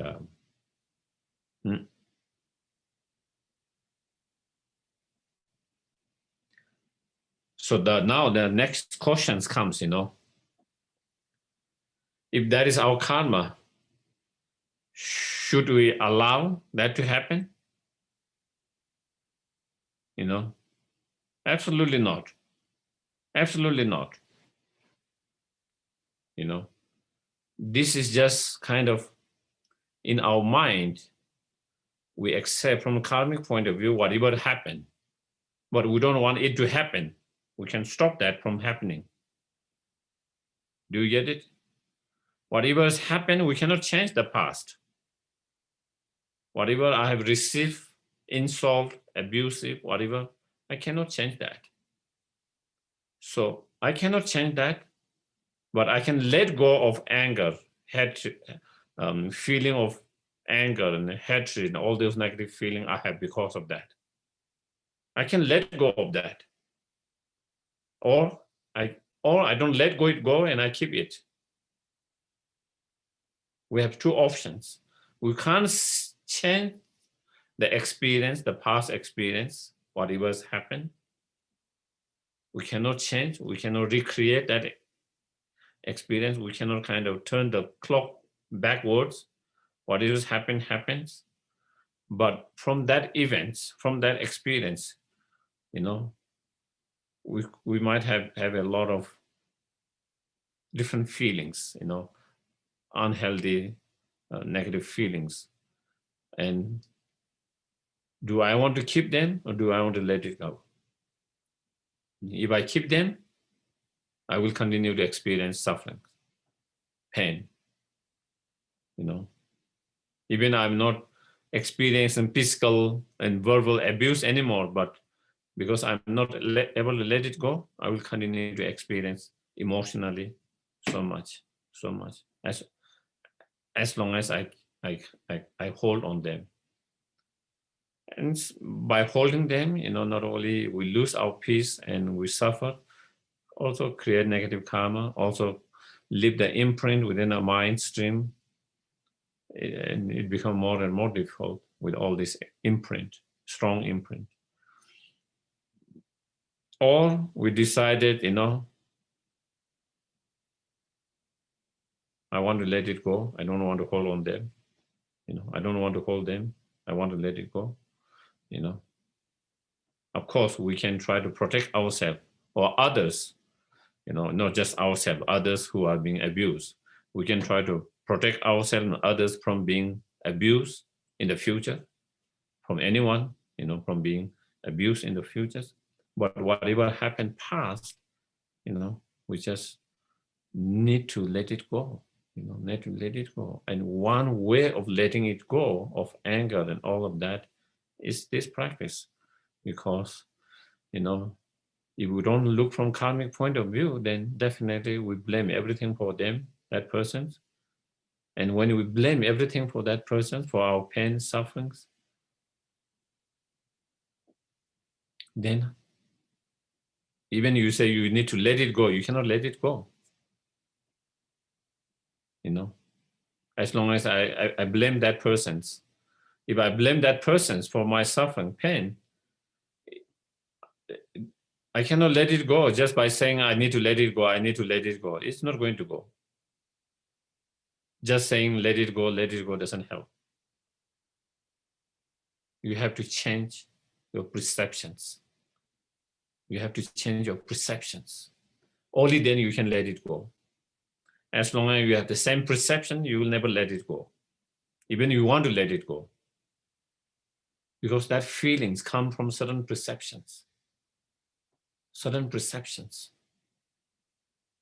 And the perceptions is, they are fully responsible for my all this suffering and all this pain. Now we try to change that perceptions. They are not fully responsible. They are not responsible. It is my karma that has kind of dragged them into this play.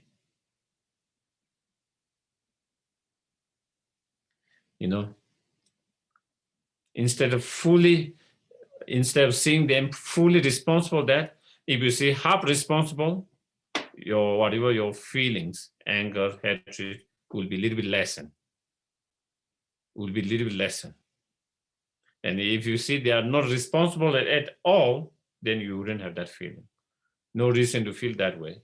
The reason why we feel it because we put them in certain responsible for our situation, pain, sufferings.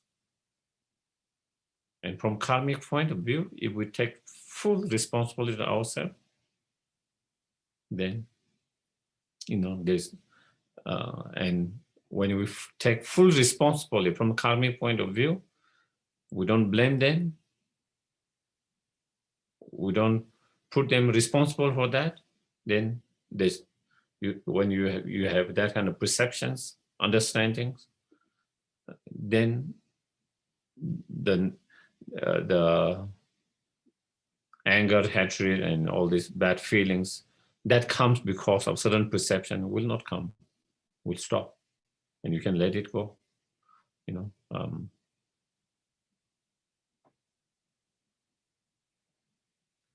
So that doesn't mean that we have to kind of experience it. We can protect ourselves, and others can protect from receiving more harm and more abuse. Okay, that's one thing. Second things, now another questions will come. Okay, I can see that, but what about,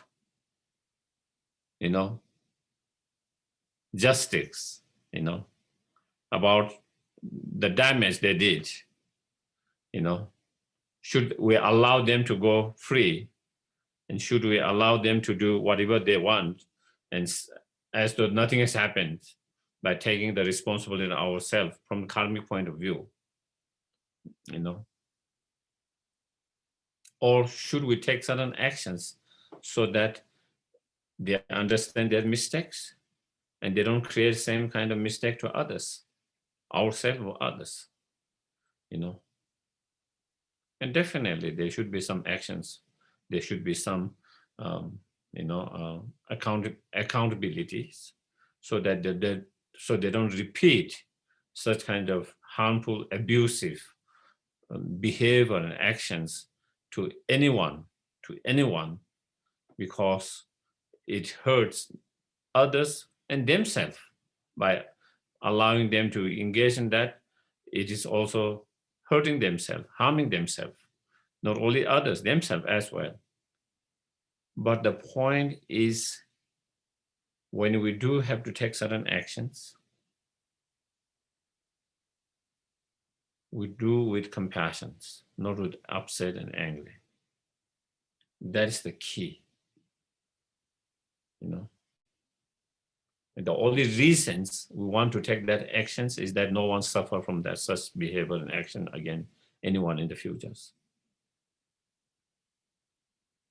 So no one experience suffering and pain because of such actions. And not because we have not because we have so much anger and hatred and feel like we need to take revenge or retaliate. If we do that out of that, then again, definitely, you know, we lose our path, the bodhisattva path, you know.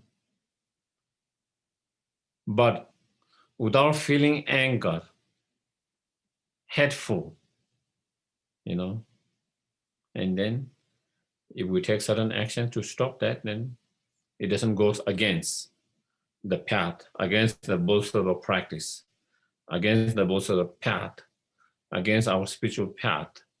You know, it is because it comes through the compassions. It comes through the compassions. The compassions for the both persons who is abusing, and also for the compassions for others who might possibly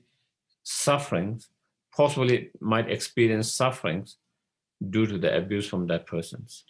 And so due to the compassion for both the possibility of the victim as well as the perpetrator, and with that compassion, then we take certain actions.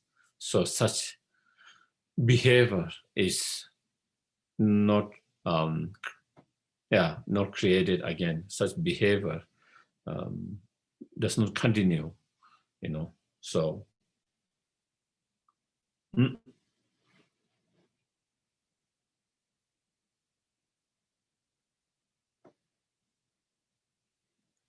you have any questions so far from this morning and so far?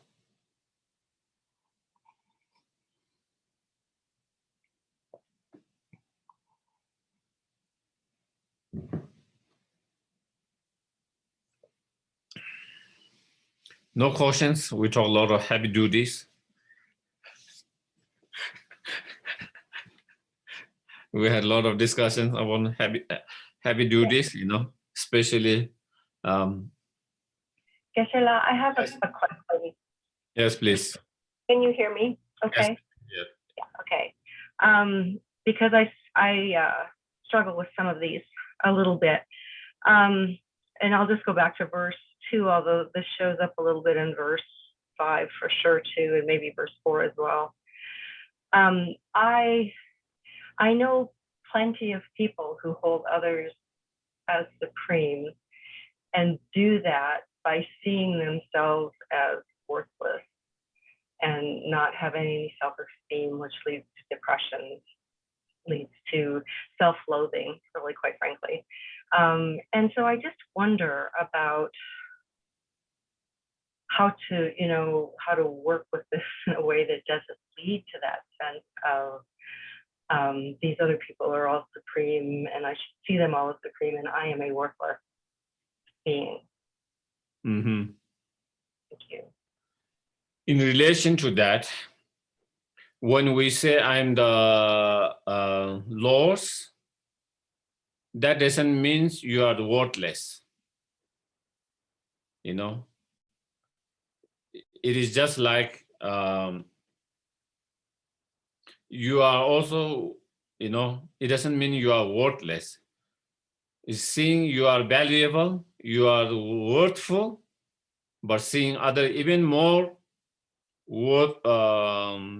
valuable and even more supreme than oneself.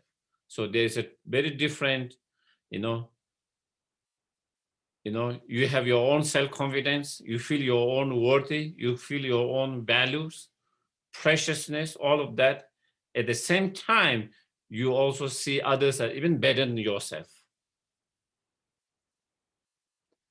That is very different than someone who is feeling having a no self-confidence and feeling worthless and meaningless. So it's a very different. So if we understand that part, then I don't think there is a contradictions or that so it is similar like that. Sometimes people have a little kind of problem with when we practice, and in many of the Bodhisattva's teachings, they call cherishing others instead of cherishing others, instead of cherishing oneself, cherishing others. That part. But again, that is what is saying. We cherish ourselves, but we cherish other even more than ourselves. Okay, so the problem is because we overly cherish ourselves, and that is the problem. So while we cherish ourselves, but we cherish other sentient beings even more than ourselves. So that is the bodhicitta mind. That is the bodhisattva practice. So so it doesn't mean you don't actually cherish yourself or you don't take care of yourself. And I think it's same with that verse.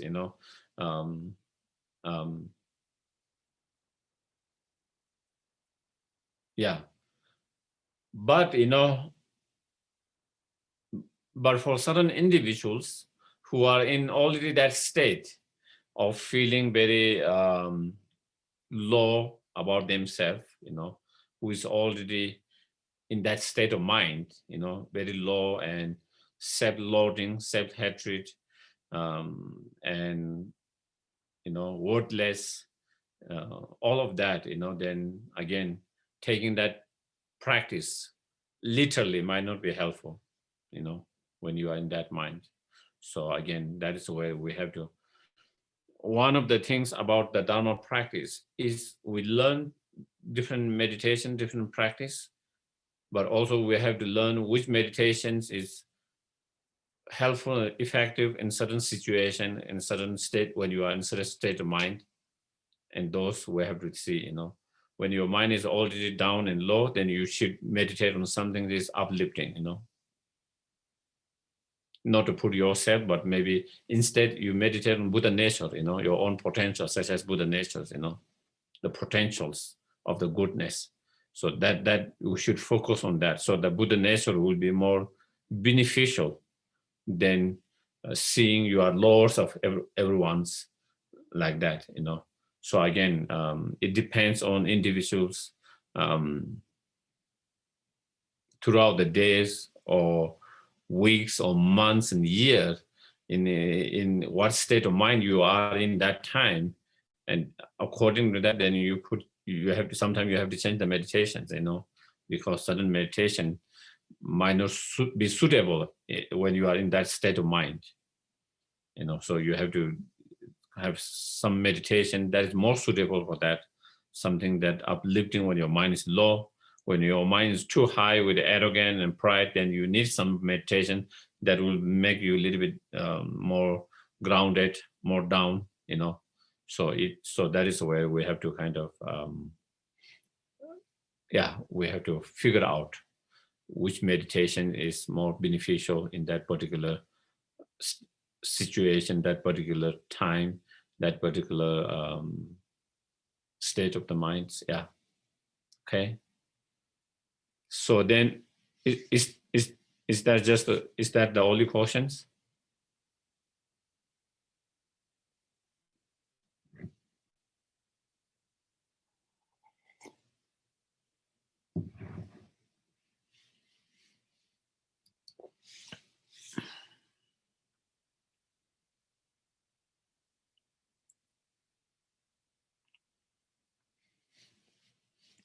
Okay, so then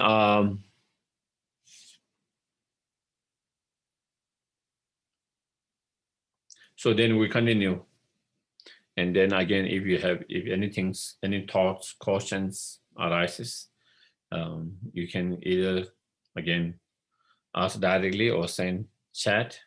And then next 6-1, when someone whom I have benefited and in whom I have great hope give me terrible harm, I shall regard that person as my holy guru.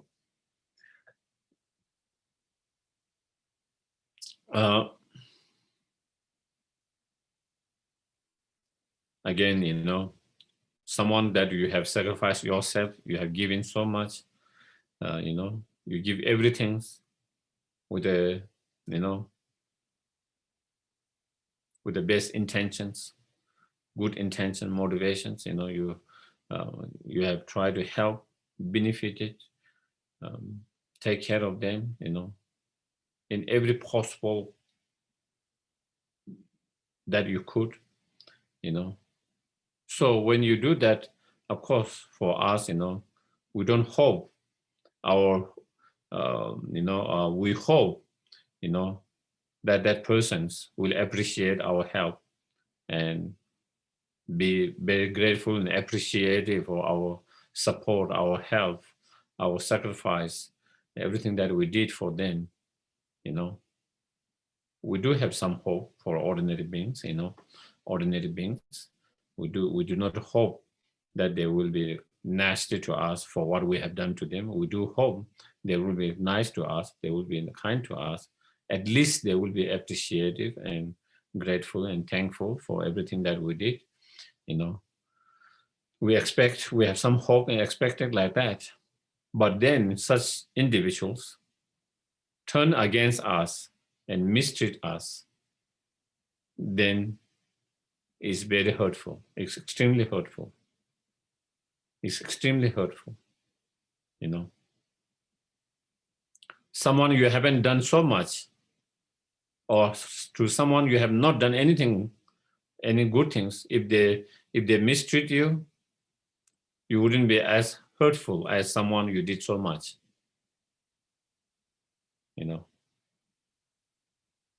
And so when that happens, it becomes so hurtful. It's so difficult to forgive. It's so difficult to forgive such people, such individual, because it's like being snapped from behind. You feel like, or someone putting a needle in your heart. It feel like that is such a painful, such a hurtful. One of the most hurtful that one can feel is that when you have done everything that you can think of, you give everything, and then what happens is they turns against you and they mistreat you, and it is such a painful, and it is such a difficult to forgive and let it go and not to have any kind of bad feeling towards them. Extremely difficult not to be upset, angry, hateful, Absolutely, extremely difficult,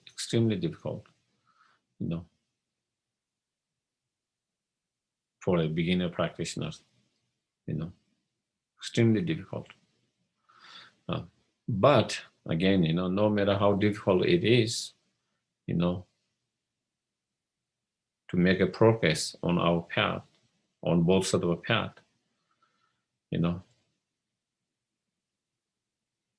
we have no options but to forgive, to let it go, to let it go of any bad feelings, even though what they did, is such a painful,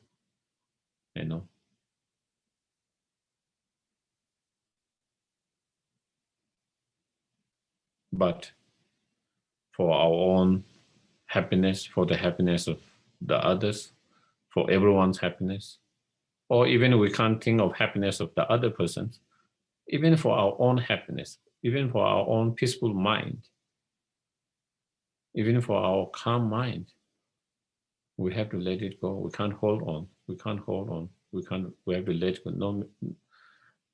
No matter how difficult it is, it's not about being difficult. It's about whether it's going to help you or make you more unhappy, more miserable, more pain, And so from one perspective,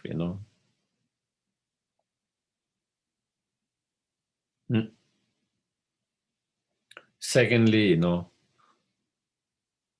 as mentioned already in the previous verses, if we have those bad feelings, hurtful feelings, then again, it creates that wall to feel love and compassion for them.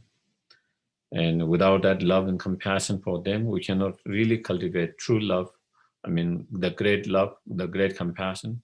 Without the great love and great compassion, we cannot cultivate bodhicitta. Without cultivating bodhicitta, we cannot even enter the first path of the bodhisattvas or the mahayanas, and then we're stuck there. We can't even go. So then we will be stuck in our spiritual path, on our spiritual journey, and if we want to go have a progress, we have no option but to let it go, No option but to let it go.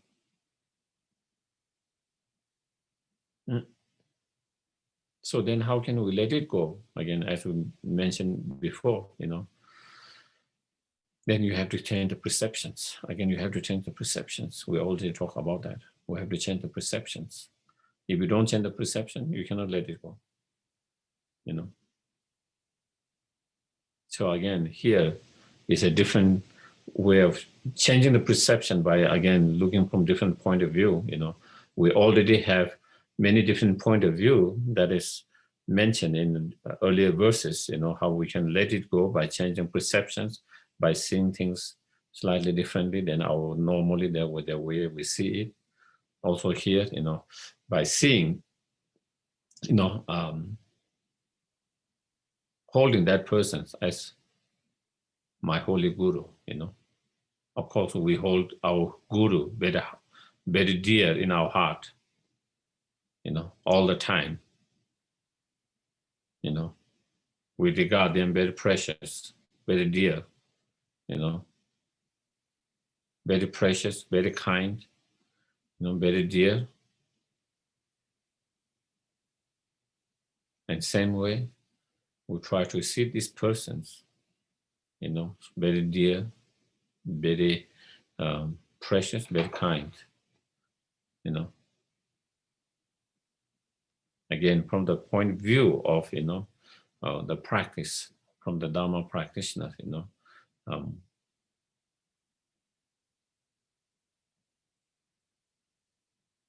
as Shantideva said, in his Guide to Bodhisattva Way of Life and many other teachings, if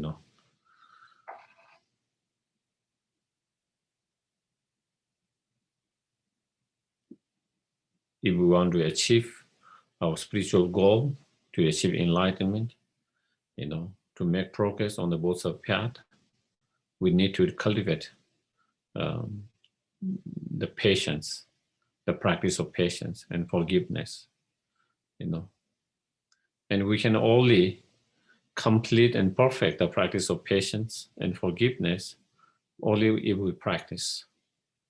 Only if we practice. We can only perfect and complete it only if we practice. And we can practice only if we have the opportunity to practice. If only we have the opportunity to practice, the condition to practice. If we don't have the right condition, opportunity to practice, even if we want to practice, we cannot practice. And so therefore, who create that conditions? The opportunity is such persons with such behavior and actions.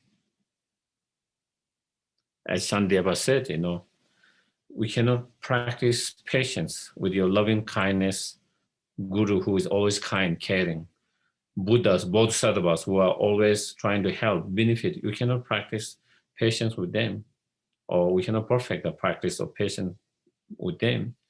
If everyone is nice and kind and caring, how can you practice patience? How can you perfect the practice of patience? There's no real opportunity, really practice it, And if you don't really practice deeply, there's no way we can perfect and complete the practice. Of course, for us who do not, if we do not want to practice and complete the patience, then of course we don't need the opportunity.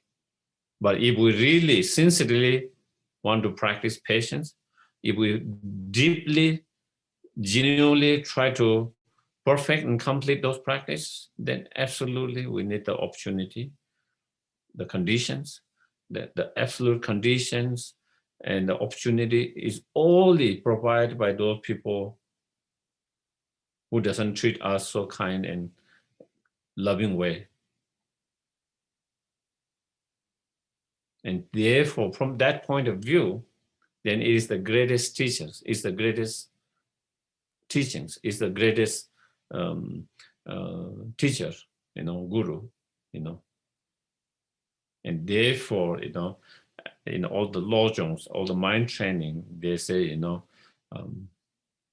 all this, where there is a difficult people, difficult sentient beings, where there is difficult circumstances, obstacles, situations, all of them are the best blessings. They are the best blessings in our practice,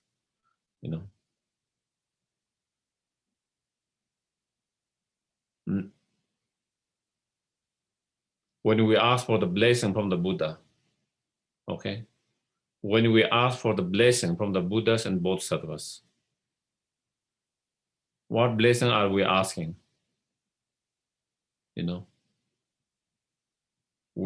not asking the blessing from the Buddha to have more water, not asking the Buddhas and Bodhisattvas or gurus, blessing for someone to bring me a food in front of me. We request and ask the blessings of the gurus, Buddhas, Bodhisattvas, the refuge field, merit field, so that we can practice the Dharma and so we can make progress on our Dharma journey, on our path. That is what we request, the blessings, so they can inspire, they can help, they can guide, so that we can be on the path, so we can continue to make more progress on the path, And in order to make more progress on the path, we need to practice. And to practice, someone need to give us the opportunity and create the condition to practice. And so we are asking the Buddhas, Bodhisattvas, and those refuge and merit field to create conditions and opportunity for us to practice. And this is their creations. They create these conditions and this opportunity, And there are a lot of stories about Buddhas and Bodhisattvas manifesting for the practitioner, manifesting into something very bad persons, so that the practitioner get that opportunity and condition to apply the practice.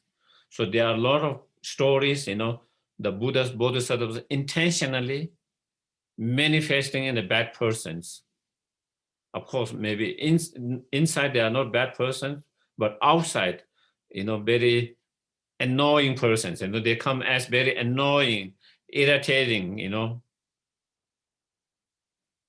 so that the practitioners get the opportunity and the condition to practice, because they see if they create that condition, that practitioner can make a huge jump and progress on the path. And so this person might be one of those Buddhas and Bodhisattvas who has manifested. Because we ask for the blessing, now blessing is coming in that form. Do you get it? So again, it's absolutely blessing doesn't always come in a very nice way. Okay. Smiling, nice, bringing someone food and drink,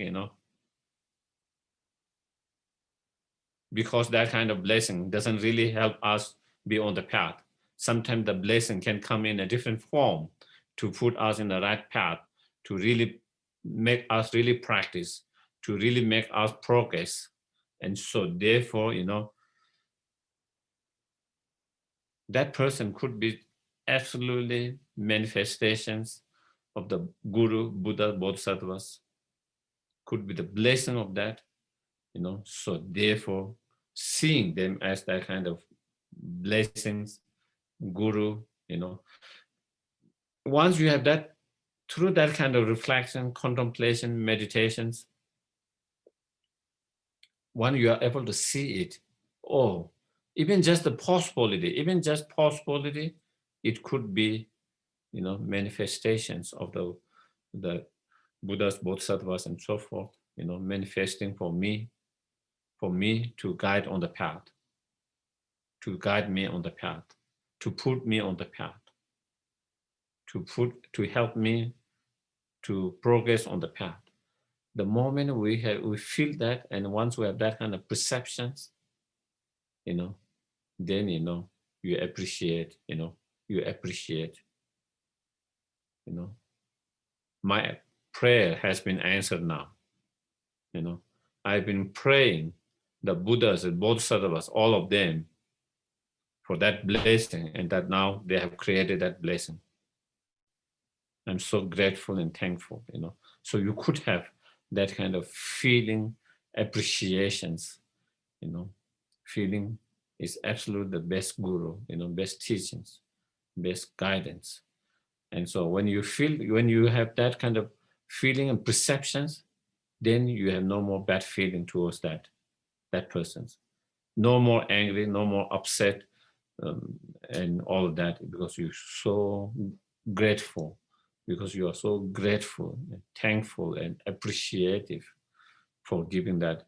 And so then again, you can let go of, so then we will be able to let go of the anger, hatred, whatever that bad feelings.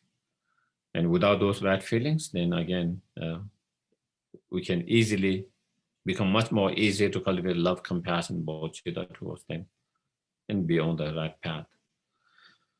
So that is I think, I think maybe that is all. And then 7 is kind of summarizing, in short here, he's summarizing, he is saying, after the verse number 6, Geshe Langritamba, talk about the method, of the practice of method, cultivating patience and letting go of anger, hatred, and all of that, cultivating loving kindness, compassion, bodhicitta mind, and maintaining and increasing all of that by using different, practice, meditations, different way of thinking, different way of analyzing, different way of forgiving, different way of letting it go, through that. And so then, in short, both directly and indirectly, do I offer every happiness and benefit to all my mothers. So in short, directly, if we can help and benefit other sentient beings, we try to help them and benefit as much as possible. Whatever in our capacity, whatever in our ability, whatever way,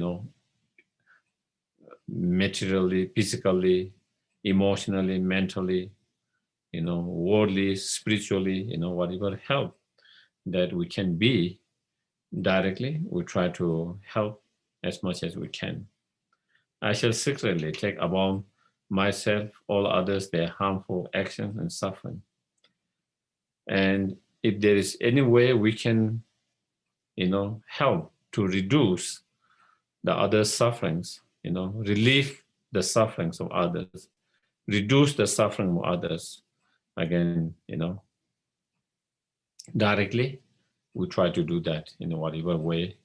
If we have any resource, ability, capacity to relieve and to reduce the pain and suffering, directly we try to do that as much as possible.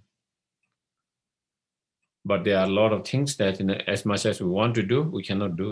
We cannot. We have our own limitations. We have our own limitations as being in samsara, as being ordinary unenlightened beings. We have a lot of limitations, what we can and what we cannot, how much we can help, how much we cannot help at this point.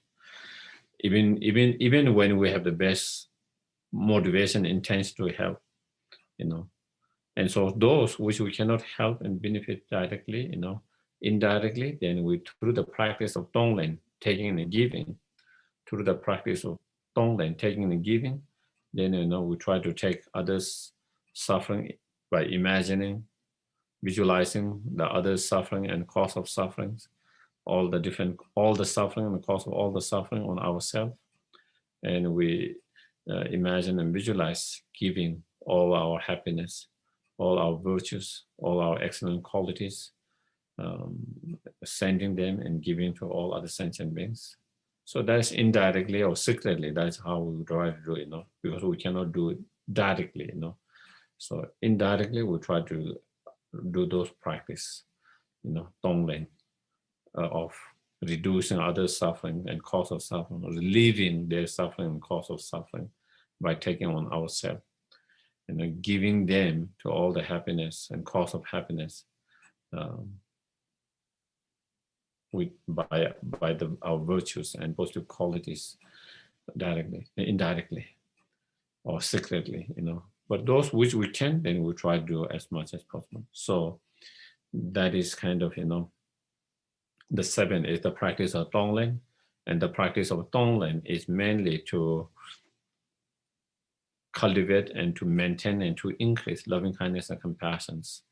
Is a method to do that, through the practice of taking, the suffering and the cause of suffering, we increase our love, our compassionate mind, we cultivate and to increase, to maintain and increase that through the practice of giving, sending all our happiness, all our virtues, all our positive qualities, and in the form of happiness and cause of happiness, then we cultivate and increase, maintain and increase and develop the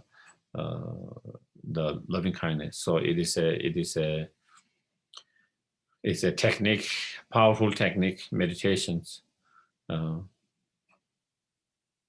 cultivate loving kindness, compassion for those who have not already cultivated, and for those who have already cultivated, to maintain it so that it doesn't decrease and diminish.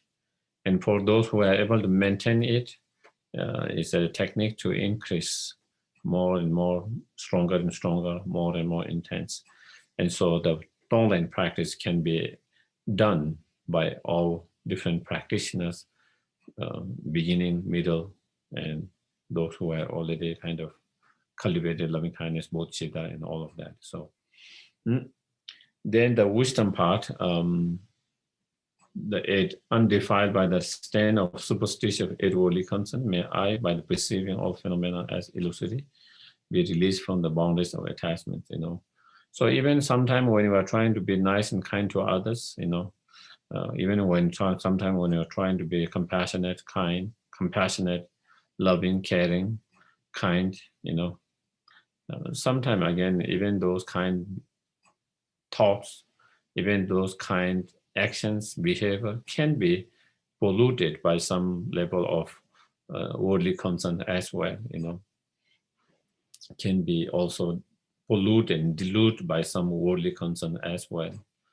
And if it is polluted, diluted by a worldly concern, then again, our practice of being kind, compassionate, helping does not become as pure as it can become. It has been, on one level is great, but another level, it has been diluted and polluted to some degree. And so that practice doesn't become as effective, as strong as And so therefore, not to have any kind of yet worldly concerns, then we have to let go of attachment to the yet worldly concerns, and again, sometimes, even when you are, helping others, sometimes we might have, on the back of our mind, we still might have a attachment for them to say nice thing for our help. That's one of the eight worldly concerns. Attachment to the praise, You are trying to help, being kind, and you are not necessarily doing for the praise, you are actually helping that person, but also, in some kind of deep down there, you still expect some kind of nice words, appreciations, acknowledgement, kind of nice. And so there is a little bit of that, So it's still, there is a little bit of that, And so, and if we can help without any of that, then that becomes really much more pure and much more helpful. And so not to be polluted, diluted by eight worldly concerns. So therefore, not to have any attachments to that, and to let go of attachments, then through the practice of, wisdom, emptiness, you see, all the object of attachment, all gain, praise, reputation, praise, all of them, seeing them, all nothing essence in its nature, all of them. There's nothing, nothing exists as good and as nice as it appears to our mind, our grasping mind, instead, they are very different from the appearance, and therefore all of them are like illusions, illusions that you can't trust. They're just the appearance, on the appearance, the gaining of the wealth or the seems very attractive, very nice, praise seems very attractive, very good from its own side, feel like that is what we need, fame, comfort and all of that. But if we go beyond the appearance, if we analyze, then it's the way they exist is not that exactly the way it appear to us. And so with that understanding, then we see them just like illusions,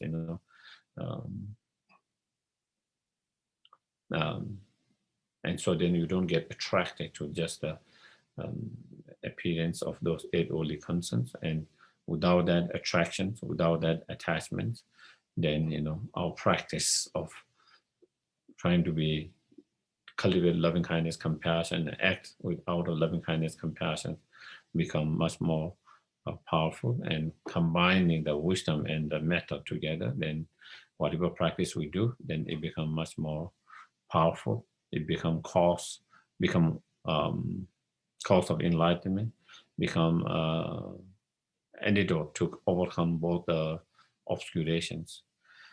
And so I think with that, then I think we just finish it.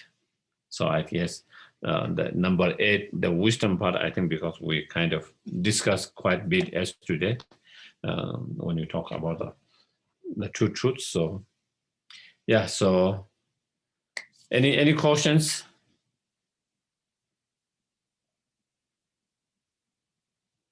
Yeah, okay.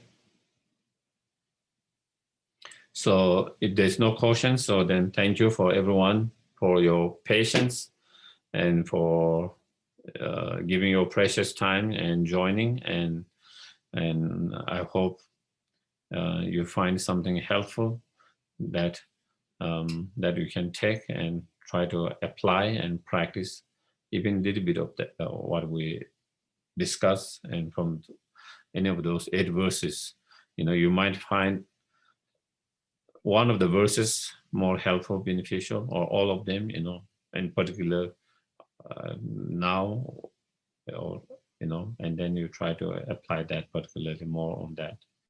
So, okay. Thank you so much, Geshe-la, for these wonderful teachings. We're a small center, but I can assure you that we all really treasure these times with you. We hope that you live very long. Not too long, Very, very long. And if you decide to not live much longer, as long as you come back, that's fine too. But we also hope that you'll continue to teach us and come back and teach us again very soon. So we sent you an offering today, and thank you so much, and thank you to all of those of you who tuned in. This is our core group of practitioners, and it's wonderful to see Kiryaki. Yeah. Good to see you. Thank you, Geshe-la. Should we dedicate? Yeah, so thank you again for everyone who, and then, Bill, Colin, and everyone who is helping the center to continue and provide opportunity for people who are interested for the teachings and different practice events. So thank you, Geshe. Your dedication for the center, all of your dedication. Thank you.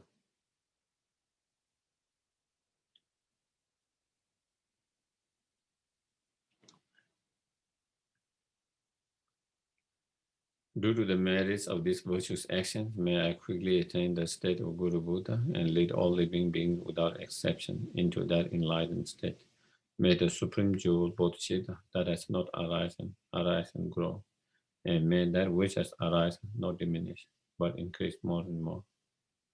The wish granting, wish fulfilling jewel, source of every single benefit happiness in this world, to the incomparable kindness and Yadu, I beseech, may all your holy wishes be spontaneously fulfilled.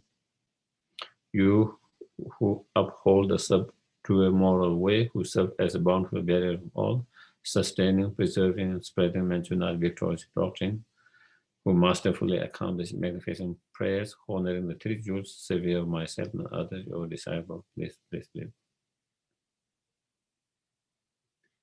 And thank you very much, everyone. Thank you. Thank you, Geshe-la. I hope we can go. I hope we can go hiking this summer. Hopefully, thank you. The pandemic goes away soon. And for everyone else, I think we'll see you on Tuesday night for the second class of Don's class on the truths. So thank you all so much, and Geshe-la, we'll see you soon, I hope. Yeah, hope. Thank you. Take care. Bye.